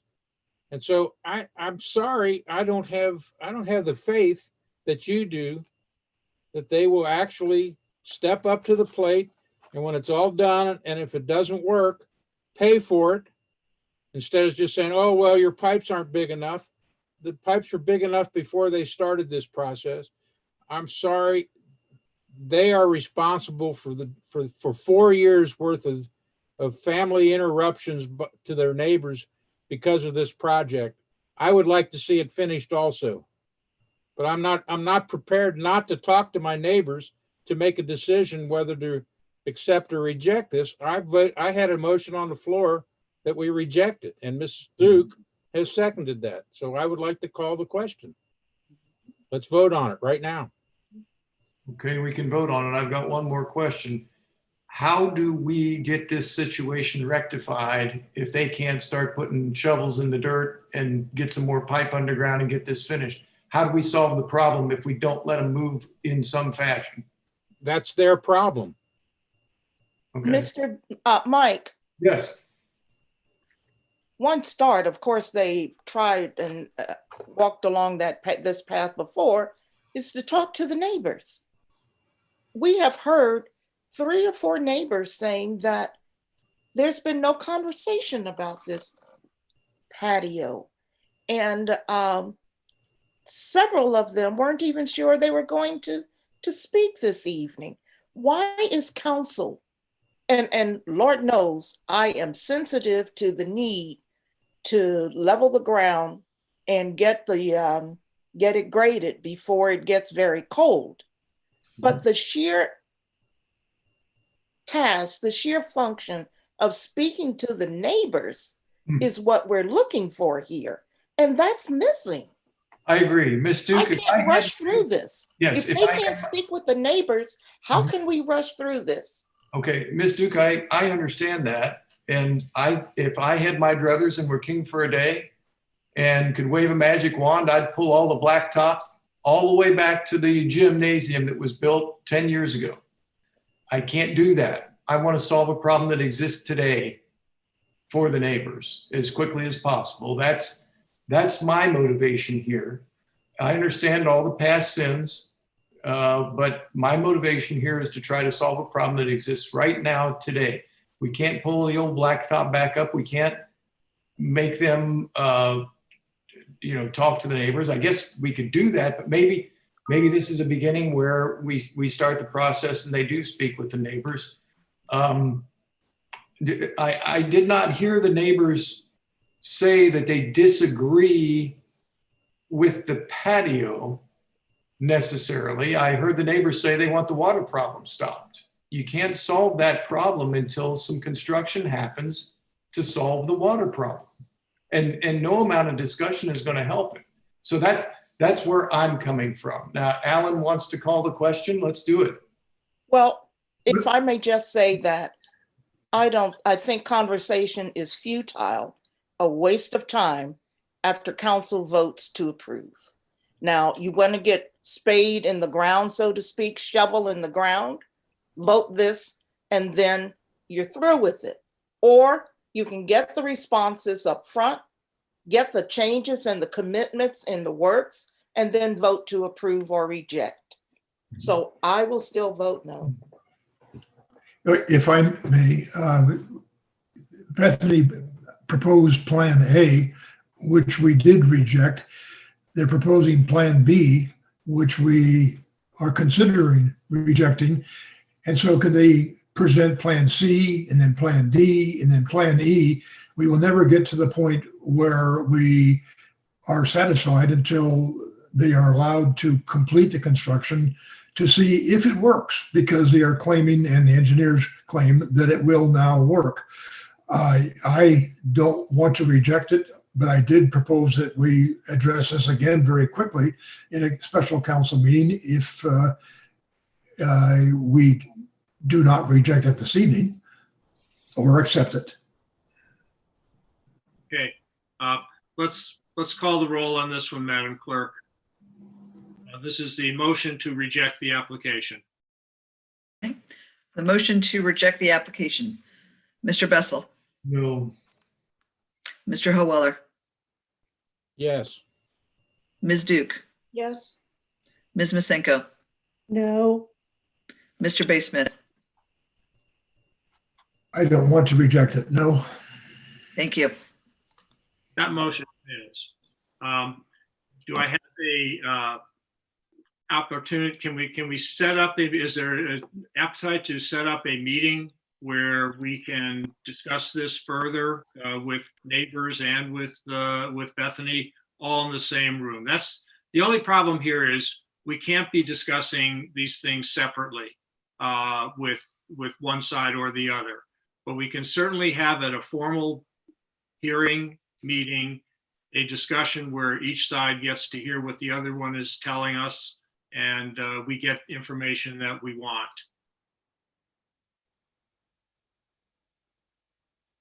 Sure, anytime, Don. I think that's a great idea. Name the date. So I'm looking at, I don't know, we're going to run into the holiday pretty quickly here. So you better make it next week. I think so. How about, I'm looking at Thursday, the 12th, Wednesday. I mean, I can make, I'll do whatever I have to make time. So. Wednesday is a holiday, is Veterans Day. You don't want Wednesday, I don't think. Let's do the 12th. Okay. And how about 4 o'clock in the afternoon? Okay. Done. What? Does that give us enough time to announce it and get people's responses? Good.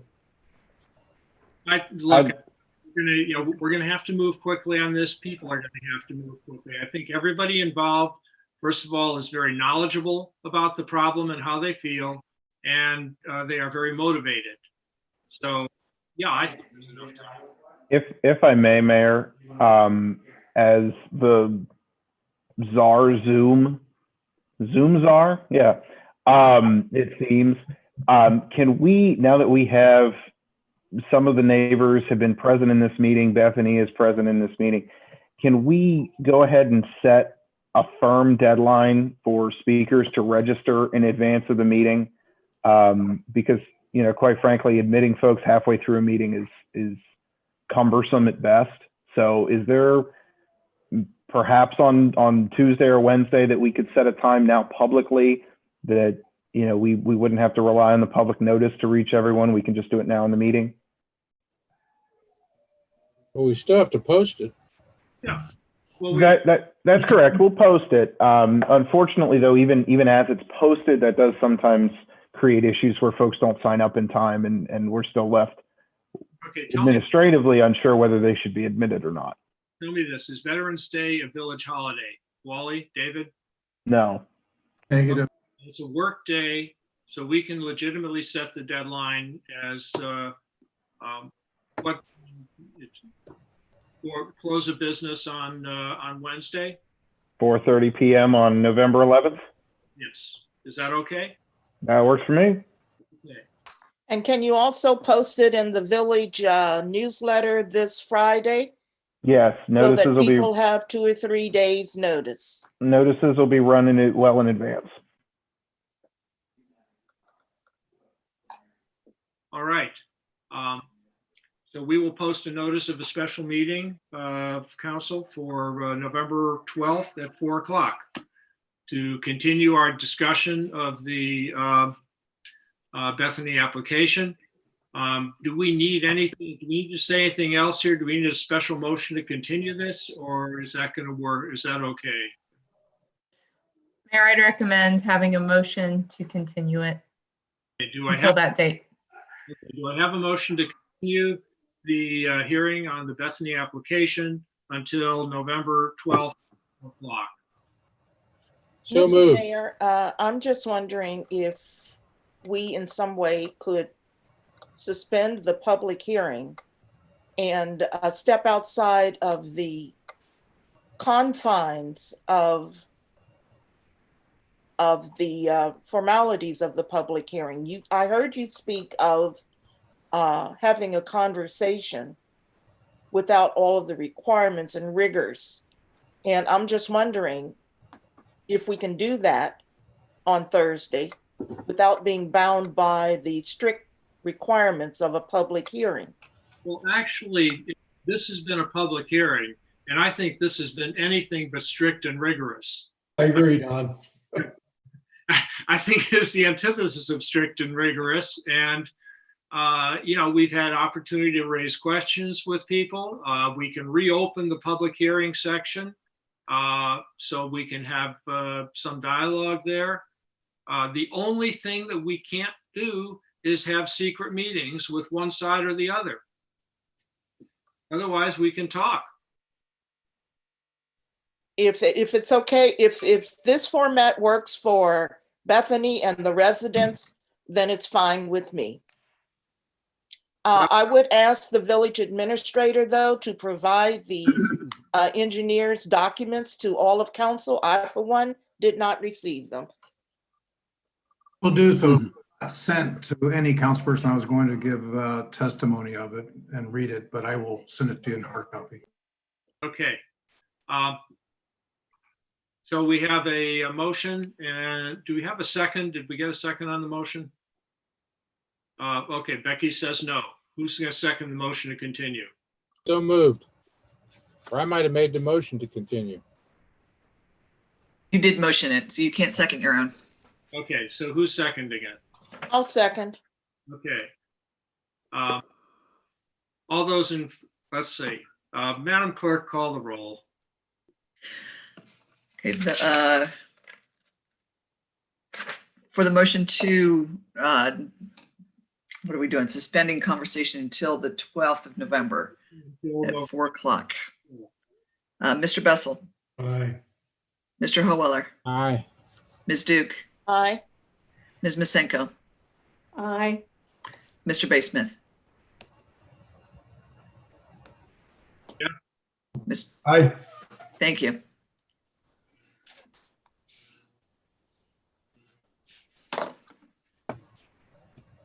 On the agenda, and that is an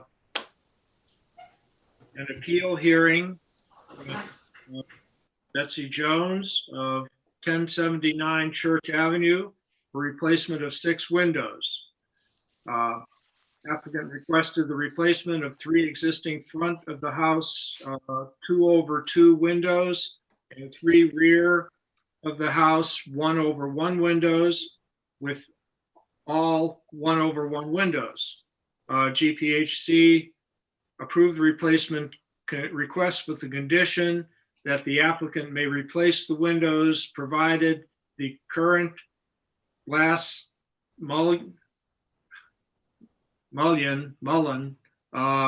separated designs are kept.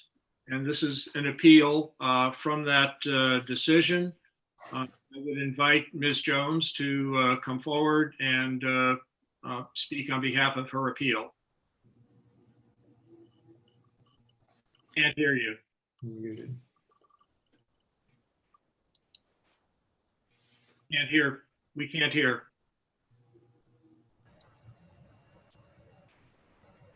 Jones, are you there? Okay, can you hear me now? Yes. Okay. So if you would look at the building behind Allen's Head, where it has 2/1 windows, I had a gentleman come out who replaces windows in Montgomery and Glendale in the historic district. He came and looked at my house. And what I have is I have 6 windows. None of them are the same size. 3 of them are 2/2 and 3 of them are 1/1. 2 of the forward facing ones are different. One is 2/2 and the other is 1/1. And then on one side of the house, they're 2/2, and on the other side of the house, they're 1/1. So if you drive by my house, none of my windows match. So what I was asking for was 1/1, simply because I like the view out the window. So when this gentleman came in and looked at my house, he used to live in Glendale. He works for a company called JKF, and he remembers when my house was abandoned for several years and had no windows and was boarded up. And so he looked at my windows, and even though they're old, he said that they are all salvage windows. So that's why they don't match. They had the pulleys in the walls because when I bought my house, I took the walls out, and took out the lath board and put in insulation and new wiring and things. So I know what's in the walls. So basically, there is no original window to match it to. So the person on the committee who had come out and looked at my windows preferred the 2/2 look. And this gentleman said probably historically what was in my house was what's behind Allen, which is the 2/1. And I would be happier with that if I couldn't have a 1/1, because I would still have a really good view at the bottom. Right now, I have some kind of, I don't know, like the 40s, whenever they put those aluminum storms. I have aluminum storms on the outside of the original windows. And my house had some additions. It was originally a 2-room house, and now it's a 4-room house. So all the windows that I want replaced are in the original front 2 rooms. I can't open them. I can't open the storms. I haven't cleaned my windows in 30 years. I cannot move these windows. The storms either. They're all bent. So I would like to replace the windows. I want this company's, the JKF, they're going to do all the woodwork in the inside and, make it beautiful. And I just wanted to be able to pick the windows that I preferred, because there's no real standard original window to compare them to. Okay. I see that Beth Sullenberger is here. Beth, are you here to address this matter?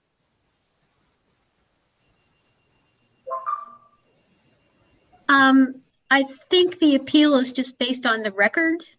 So I am here to answer questions about the record. I am not here to address council as a citizen. Mr. Mayor, may I offer a bit of a background on this situation before we hear testimony from either? Please do. Okay, so at the last Planning Commission meeting, the applicant, Ms. Jones, applied to have 6 windows replaced on her house. They're mixed windows. The windows on the front have what's called 2/2. So it's 2 windows over 2 windows with a mullion going vertically. In the rear of the home, which is a newer addition, it has 1/1 windows, which is 1 sheet of glass over another sheet of glass. As I understand it, the applicant requested that 1/1 be used throughout her house for a uniform look. It went before the Planning Commission, and after a great deal of discussion among the members, it was the majority of the members believe that where there are 2/2 windows, that they should be replaced like and same, and where there are 1/1 windows, that in the rear, they should be replaced like and same. That was not to the satisfaction of Ms. Jones. Therefore, her appeal to the council to overturn the Planning Commission decision to allow her preference of 1/1 windows throughout the house, a total of 6 windows. And can I amend that, because the windows are not 2/2 all in the front. There's 2/2 one front window. The other front window is 1/1. On the north, you have pictures. On the north side of my house. Certainly, Ms. Jones, you can certainly have your say in what your appeal is based on. I'm just saying that that information is not correct, that all the windows, all in the front are one. So on the north side, they're one way, and on the south side, they're the other. But based on what this gentleman had told me, he also said that the ones that were 2/2 were not a top and bottom window. They were both top windows that were used to make a top and bottom window. So he said that that's why he knew they weren't the original windows, because the wood was too thin on the bottom window. It would have been the top of the top window. And that's why they had difficulty adhering to locks, because the wood was not thick enough, because that is not how that window should have been made if it was the bottom window. So he knew a lot about the construction of the windows and what would have been appropriate. And like he said, historically, what's like on Alan's building behind him, it would have been a 2/1 window if we want to make it historic. I'm having a little discomfort here with taking your testimony about what someone else told you. It's called hearsay, and we're limited in. Yeah, I understand that. But when Beth came and looked at my house, she believed that one was an original window, but she doesn't have an original picture of my house to go by either. And this man said all my windows were boarded up at one time. Now, I didn't go to the historical, museum to look for a picture of my house. I'm just wanting to be allowed to pick out the window from a historical standard. And I also supplied a picture of a house nearby that's like my house, and it has 1/1. Okay, Ms. Jones, you're going to have to let me speak at some point. Okay, I'm not sure how these things go. I just know this is like my only chance to talk. Okay, it goes that I get to speak. Okay. And so I'm asking our solicitor now for some guidance here as to how we should be taking your testimony here and what you're telling us. So, because I'm concerned that you're giving us information about what someone else told you that I don't believe was presented to the Planning Commission. And I just want to be sure we're doing things correctly. You should not consider a hearsay evidence, particularly if it's nothing that was within the record below at the Planning Commission. I would also mention that if you have any additional testimony to take, to do that, but then you are able to close the hearing if you want to deliberate and maybe even ask some questions of Ms. Sullenberger and Mr. Cordes, referring to the previous hearing. Okay. In other words, I would discourage doing the back and forth. We can have an opportunity to have the testimony provided by Ms. Jones and anybody else that may be here to speak on this issue. And then we should proceed to close that, save for possibly some questions that might come up. Let me ask another question. Should Ms. Jones have been sworn in? Is that fatal if she isn't? No, that is not. Okay. Did we hear from Ms. Sullenberger? Perhaps she started to say something and didn't get to finish. Ms. Sullenberger. Well, the rationale behind the decision was that the house was built at different times, and that the front part of the house was built around 1895, and then there's a rear wing that was built in 1940. And what 2/2 windows exist are in the older part of the house. And the 1940 section has all 1/1s. So so that was the rationale for the decision, was that 2/2s, there were 2/2s existing, whether they're original or not, I don't know now, but they are appropriate for the period of the house. So so we asked for 2/2s in the front and 1/1s are fine in the back. Okay. I'd like to close the public comment or the comment section of this hearing at this point. Do I have a motion to do so? So moved. Second. Questions? All those in favor? I have a couple of quick questions for Ms. Jones. Okay. Thank you. I was waiting for the opportunity to ask you. I understand, am I correct in understanding that you're trying to have a uniform look in all the windows of your house? Yes. Is there a substantial cost differential to you in doing what the Planning Commission is requesting? The 2/2 are more expensive. I got divorced in March. I was furloughed from my job for 6 months. I've got 2 sons in college I'm supporting. I've waited 30 years to do my windows, like 30 years. And but the other thing, since I'm speaking, is this is the 3rd time I'm going to correct that. The windows in the old part of the house and in the addition, in the old part of the house are 2/2 and 1/1. They are different from the left to the right side of the house. It is not the front to the back. So the old part, which is where I'm replacing the windows, has 5 windows, and I'll correct it.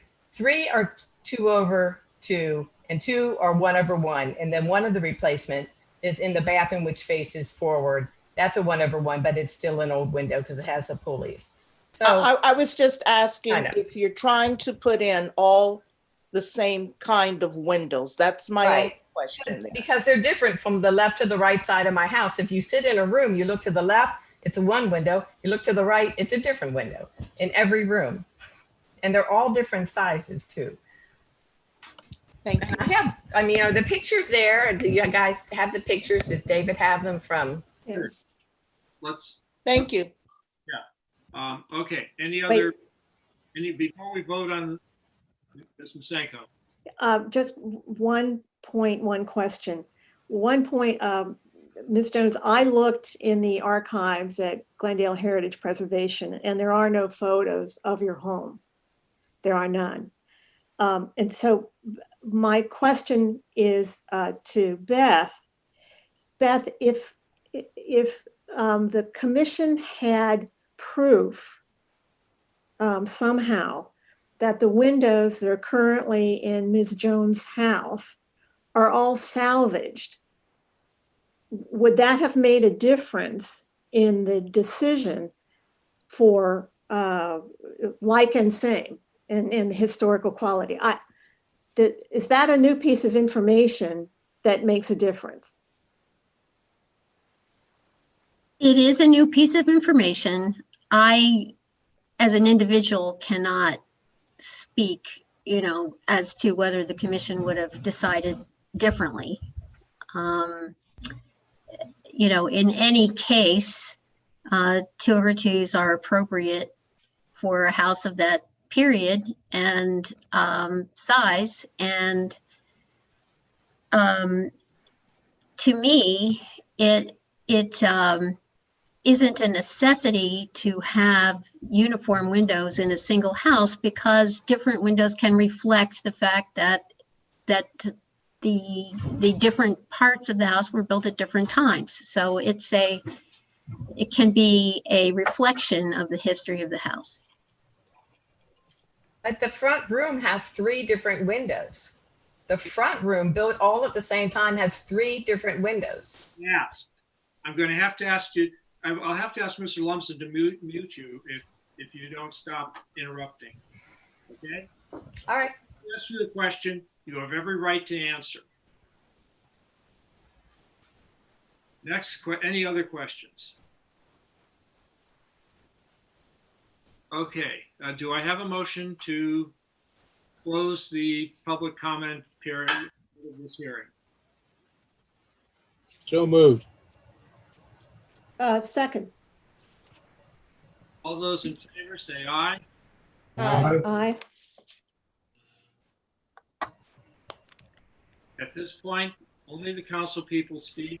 They can still ask a question if they want to. So is there some discussion here? All right. Hearing none, this is going to be a verbal decision, another verbal decision that will have to be memorialized at the next council meeting. There was just no way to anticipate how it was going to turn out at the council meeting. So, Madam Clerk, would you call the roll?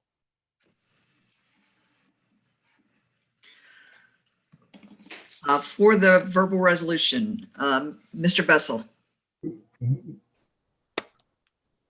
Tell me again the resolution. Yeah, what is the resolution?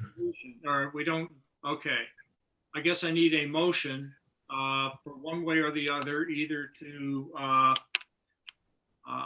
grant the appeal or deny the appeal of the Planning Commission decision. To be clear, Mayor, the Planning Commission denied her request. That is correct. So to approve the appeal would be to reverse the denial.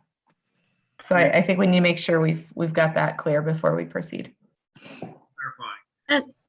Excuse me, I'm not sure we did not deny the application. We approved it with conditions. Mm-hmm.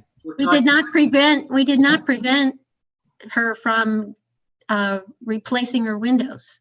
We approved the replacement of the windows.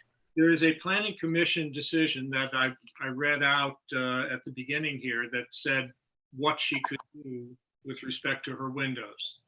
And so that Planning Commission decision is been appealed from because she wants to do it differently. And so the question before council here is, are we going to grant the appeal or deny it? And if we grant it, then Ms. Jones may put in the windows that she has said she wants. And if we deny it, then the Planning Commission decision stands and she she's allowed to put in the windows that Planning Commission has approved. With that, is there a motion to either grant the appeal or deny it? I move to grant her appeal. Is there a second? Yeah, I second that. Okay.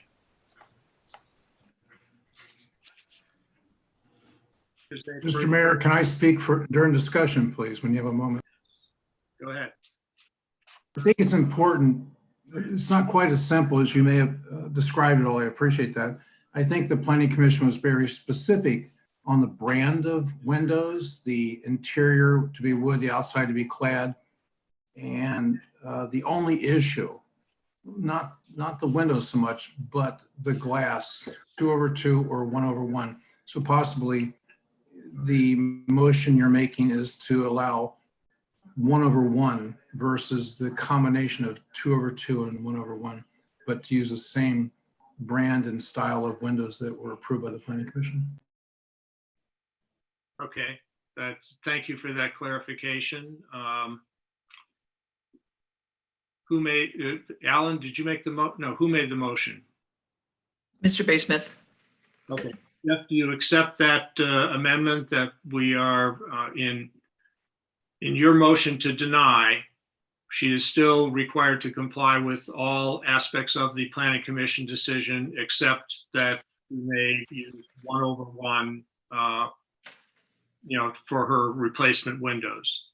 That's yes, correct. That's my thought. I think probably the clearest way to say that, Mayor, would be to modify the Planning Commission's approval just as far as the window mullions are concerned. Modify the approval, yes. Okay. So moved. We are modifying. The proposal is to modify the Planning Commission. Modify and allow Ms. Jones to have the 1/1. And that is because, having looked at the houses on her street through Google Maps and having driven and walked the street, there are multiple homes of similar age and construction, all of which have 1/1 windows. And whether they are all very old homes and effectively historic, in my opinion, regardless of whether the windows are 1/1 or otherwise. Mr. Baysmith, I'll swear you in as a witness if you like, but otherwise we are going on the statements that we've received from the Planning Commission and from Ms. Jones. I understand. My apologies. I am moved to approve it as required by the Planning Commission, with the exception that they may be 1/1 glass. Is there a second? I'll second it. Any further discussion? Well, I hate to ask, Jeff, I'm trying to follow your motion. Your motion is, could you restate your motion, please? My motion is to allow Ms. Jones to replace the windows, meeting the requirements of quality and construction of her windows, but they may be 1/1 panes of glass rather than 2/2. Okay. Thank you. Ms. Masenko, that is what you seconded. Somewhat, except that, no, it's close enough. It's close enough. Any further discussion? Madam Clerk, call the roll, please.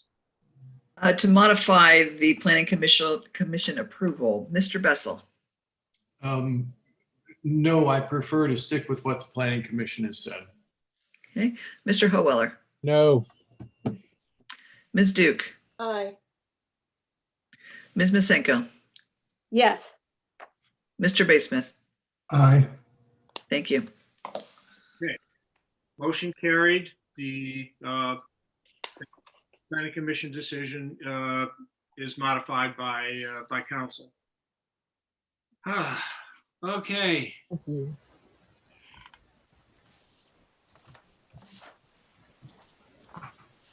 That concludes our business, and we turn to our reports.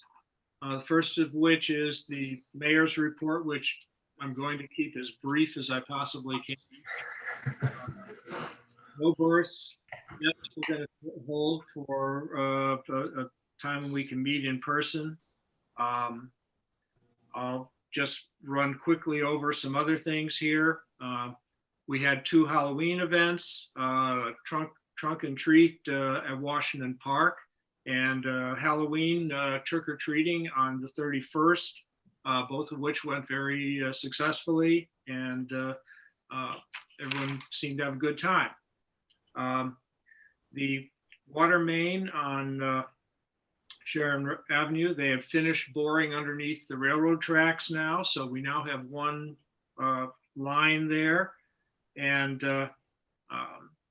they will begin service line, installing service lines for customers along that line. We hope starting the week of the 16th.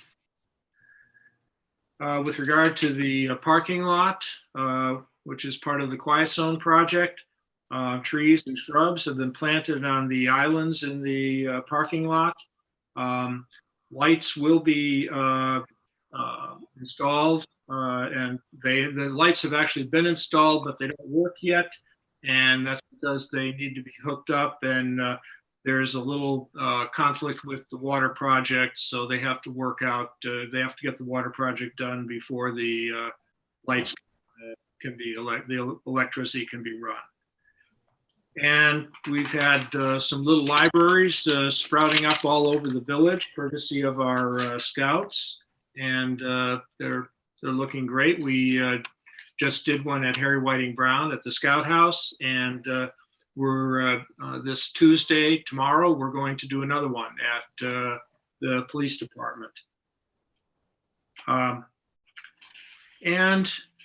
Jeff, I'm going to let you talk about the Cleveland Park grant. So you ready for it? Because we got some good news there. Thank you. That's part of the Parks report. And yes, we do have good news. Mr. Cordes was able to locate a grant from the Community Development Block. It's called a Community Development Block Grant, and a mere $100,000 was made available to upgrade Cleveland Park, which includes new equipment, a new play surface, resurfacing the basketball courts, new benches, ADA ramp for access, and probably many other improvements, because it's a generous grant. And that does require some involvement with engineering to confirm the specs and make sure it complies with state requirements. But the engineers have been contacted and will shortly begin that process.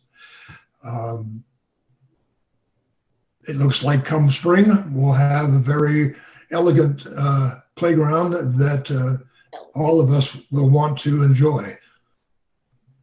Thank you, Jeff. Madam Clerk, would you call the committees for their reports? Finance Committee, please. The Finance Committee did not meet. I'll schedule meetings offline. That was fast. Thank you. Yes. Late. Fire Committee.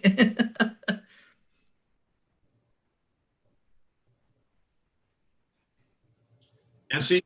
Nancy, Fire Committee. Gosh, sorry. Okay, Fire Committee, I'm sorry. It was originally scheduled for last week. It was postponed until later this month, and I'd like to schedule a meeting next week, and I'll get with the members to confirm a date. And at the request of Mr. Kreidler, I'd like to give a quick report on the fire department working group. that, which met 3 times during October. Now, this is the group made up of buildings and fire committee members, as well as village and fire department representatives, to manage improvements to the firehouse made possible by a generous private donation. It was a $100,000 gift, which you may remember was received by council in July, and it's funding 4 phases of work at the fire station: a kitchen, work on the east facade, training room, and some fencing and outdoor work. The training room is complete and work has begun on the east facade. If you drive by, you can see that. But most recently, we reviewed details for the kitchen project, including cabinetry, countertops, and furnishings. And the prep work will start on that this month, with much of the work being done by the firefighters. This last large phase of the whole project is estimated to cost about $20,000 within that total gift. So we're wrapping things up nicely. And we continue to hold weekly meetings and will continue through November, December to manage all this. And thank you, Mr. Bessel, for your contact on the heart restoration guys working on the east facade. It's magnificent what they're doing. Thank you. Oh, sorry, over to the chief. Thank you.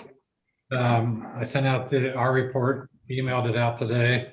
Other than that, really right now we're working on, I hate to say it, but keeping our year of COVID and helping to go through the management of that as our numbers vary back and forth. Currently, we're at a level of 12 cases here in the village. So monitoring the situation and trying to keep everybody updated.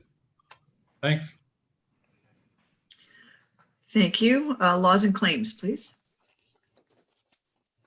Laws and Claims Committee did not meet. I would like to draw council's attention to an email message that council members and the mayor received from Glendale resident Sarah Wiley this morning around 10 o'clock. It's a fairly long message with points made on actions taken at our last council meeting.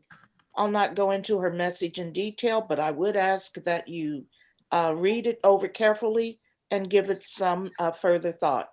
Thank you, and thank you, Sarah, for sending the email. Also, the chair of the Laws Committee is cognizant of the comments from Dr. Ruth Wilson surrounding the residential A and residential B districts. And I think that is something that the Laws Committee or council, or perhaps a committee of the whole, could look into further. Thank you. Thank you. Police Committee, please. Police did not meet. We probably need an update from the chief, and I'll turn it over to him. All right, thank you. Sorry, I was gone for a while. I couldn't figure out why I was blocked, but I don't know what happened. Everybody has received my reports. Just wanted to let everybody know that with the elections being tomorrow, that we will have security there. They will not interact with anyone. They will be simply there for the safety of everybody. We have received no threats, nor has Hamilton County. But we just want to make sure that our election is fair and that everybody has a good voting experience. And please call if anybody is up there and there's something going on. We will be right by, nearby to help out.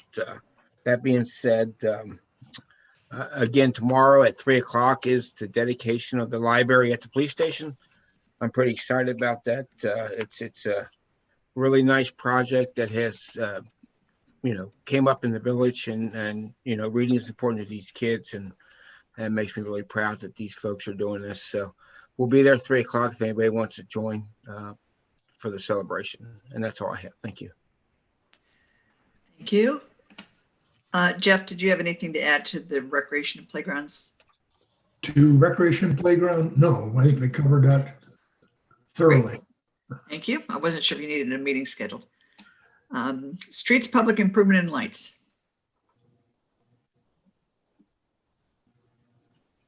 Street Committee did not meet. We will meet as a result of the budgeting process or through the budgeting process. Thank you. And utilities, please. The mayor very effectively covered the progress for utilities with the Sharon Main, which we've all been waiting several years to see complete. And as he said, it is near and will be happening soon. The Utilities Committee did not meet in October, but plan to meet next week. There are a lot of activities that we want to discuss with the goal of reducing the loss of water that we have between that which we bill and that which we pump. There are a number of actions we will be taking and discussing at that time. Thank you very much. And we turn now to reports from the clerk and treasurer. Madam Clerk, do you have a report? I have nothing, thank you. Treasurer, can you give your report?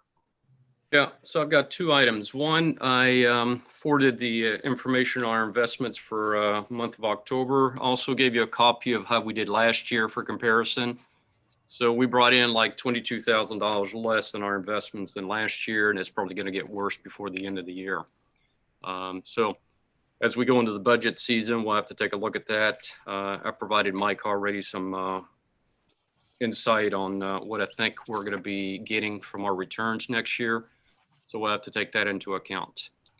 Another part of my job is to make sure that we follow the proper procedures as part of the Ohio Revised Code, and also with the state auditor's office. So to that point, when Mr. Bill Parrish has on 3 occasions indicated that the village has not followed the proper procedure for the sale of the Eckstein School, I took it upon myself to review that and to further understand the claim that he was making that the village did not use a proper procedure, and at the same time that our village administrator lied in the process of sharing his information. So the basic question was, did Mr. Bill Parrish received financial support for his Eckstein project, which, by the way, was I think it was a great vision that he had. Unfortunately, in doing my research and contacting the organization that Mr. Parrish indicated that he had received financial support from, that organization indicated that Mr. Parrish had not. I asked Mr. Parrish through an email on several occasions that if he could provide evidence that the organization had provided financial support for his project, then we would need to investigate why that was not considered at the first bidding process. So to that question, no data was provided, and no, Mr. Parrish did not have financial support for the Eckstein project. The other piece was in relevance to the second bidding process. Unfortunately, Mr. Parrish was outbid, and the village followed all the proper procedures for bidding out the project. And it's unfortunate, but someone else paid slightly more for the property than Mr. Parrish had offered. I think Mr. Parrish has an opportunity to go back to maybe who currently owns that property and see if he can acquire that property, and then start the process again to try to see if he can get financial support on his own for his vision. I looked at this because after 3 times, Mr. Parrish really put the village on the spot that we're not using the proper procedure. After my investigation, I want to tell you that I think what's the question here is Mr. Bill Parrish's integrity on this specific matter. So I like to leave it at that. I've done my due diligence for the village as your finance officer, that we used all the proper procedure, and it was unfortunate that Mr. Bill Parrish was not able to acquire the property at this time. Mr. Mayor, permit me a minute to simply strenuously object to this one-sided presentation of a very controversial matter without Mr. Bill Parrish being here to discuss it or comment on it. I appreciate our treasurer's comments. I also know firsthand that as a member of council and as the clerk treasurer back in 2016, that there is some merit to what Mr. Bill Parrish is saying. And so I will not be silent and have his integrity questioned in this manner. I would not question anyone's integrity in an open meeting. So I would just simply request that this conversation be had with Mr. Parrish. Well, we have heard from both sides today. Mr. Parrish has on any number of occasions expressed his views as to what happened. And, you know, the village felt that it was necessary to track down what actually happened. So that's the report that was given. We normally at this point would look at financial reports, but because this is only the second day of the month, we don't have the closing numbers from the previous month yet. So we don't have any of those reports. And so I believe we are now in a position to entertain a motion to adjourn. Mr. Mayor, if you will, we do have check registers that were distributed by email this afternoon. I missed those. Okay. Do I have a motion to acknowledge receipt of the check registers that came in our emails this afternoon? So moved. All those in favor say aye. Aye. Aye.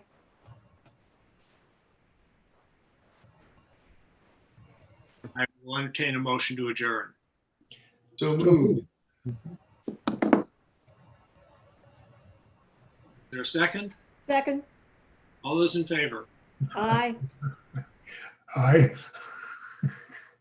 Adjourned. Thank you, everyone. Thank you. Be sure to vote. Thank you all for once another display of endurance by this council. Time for dinner.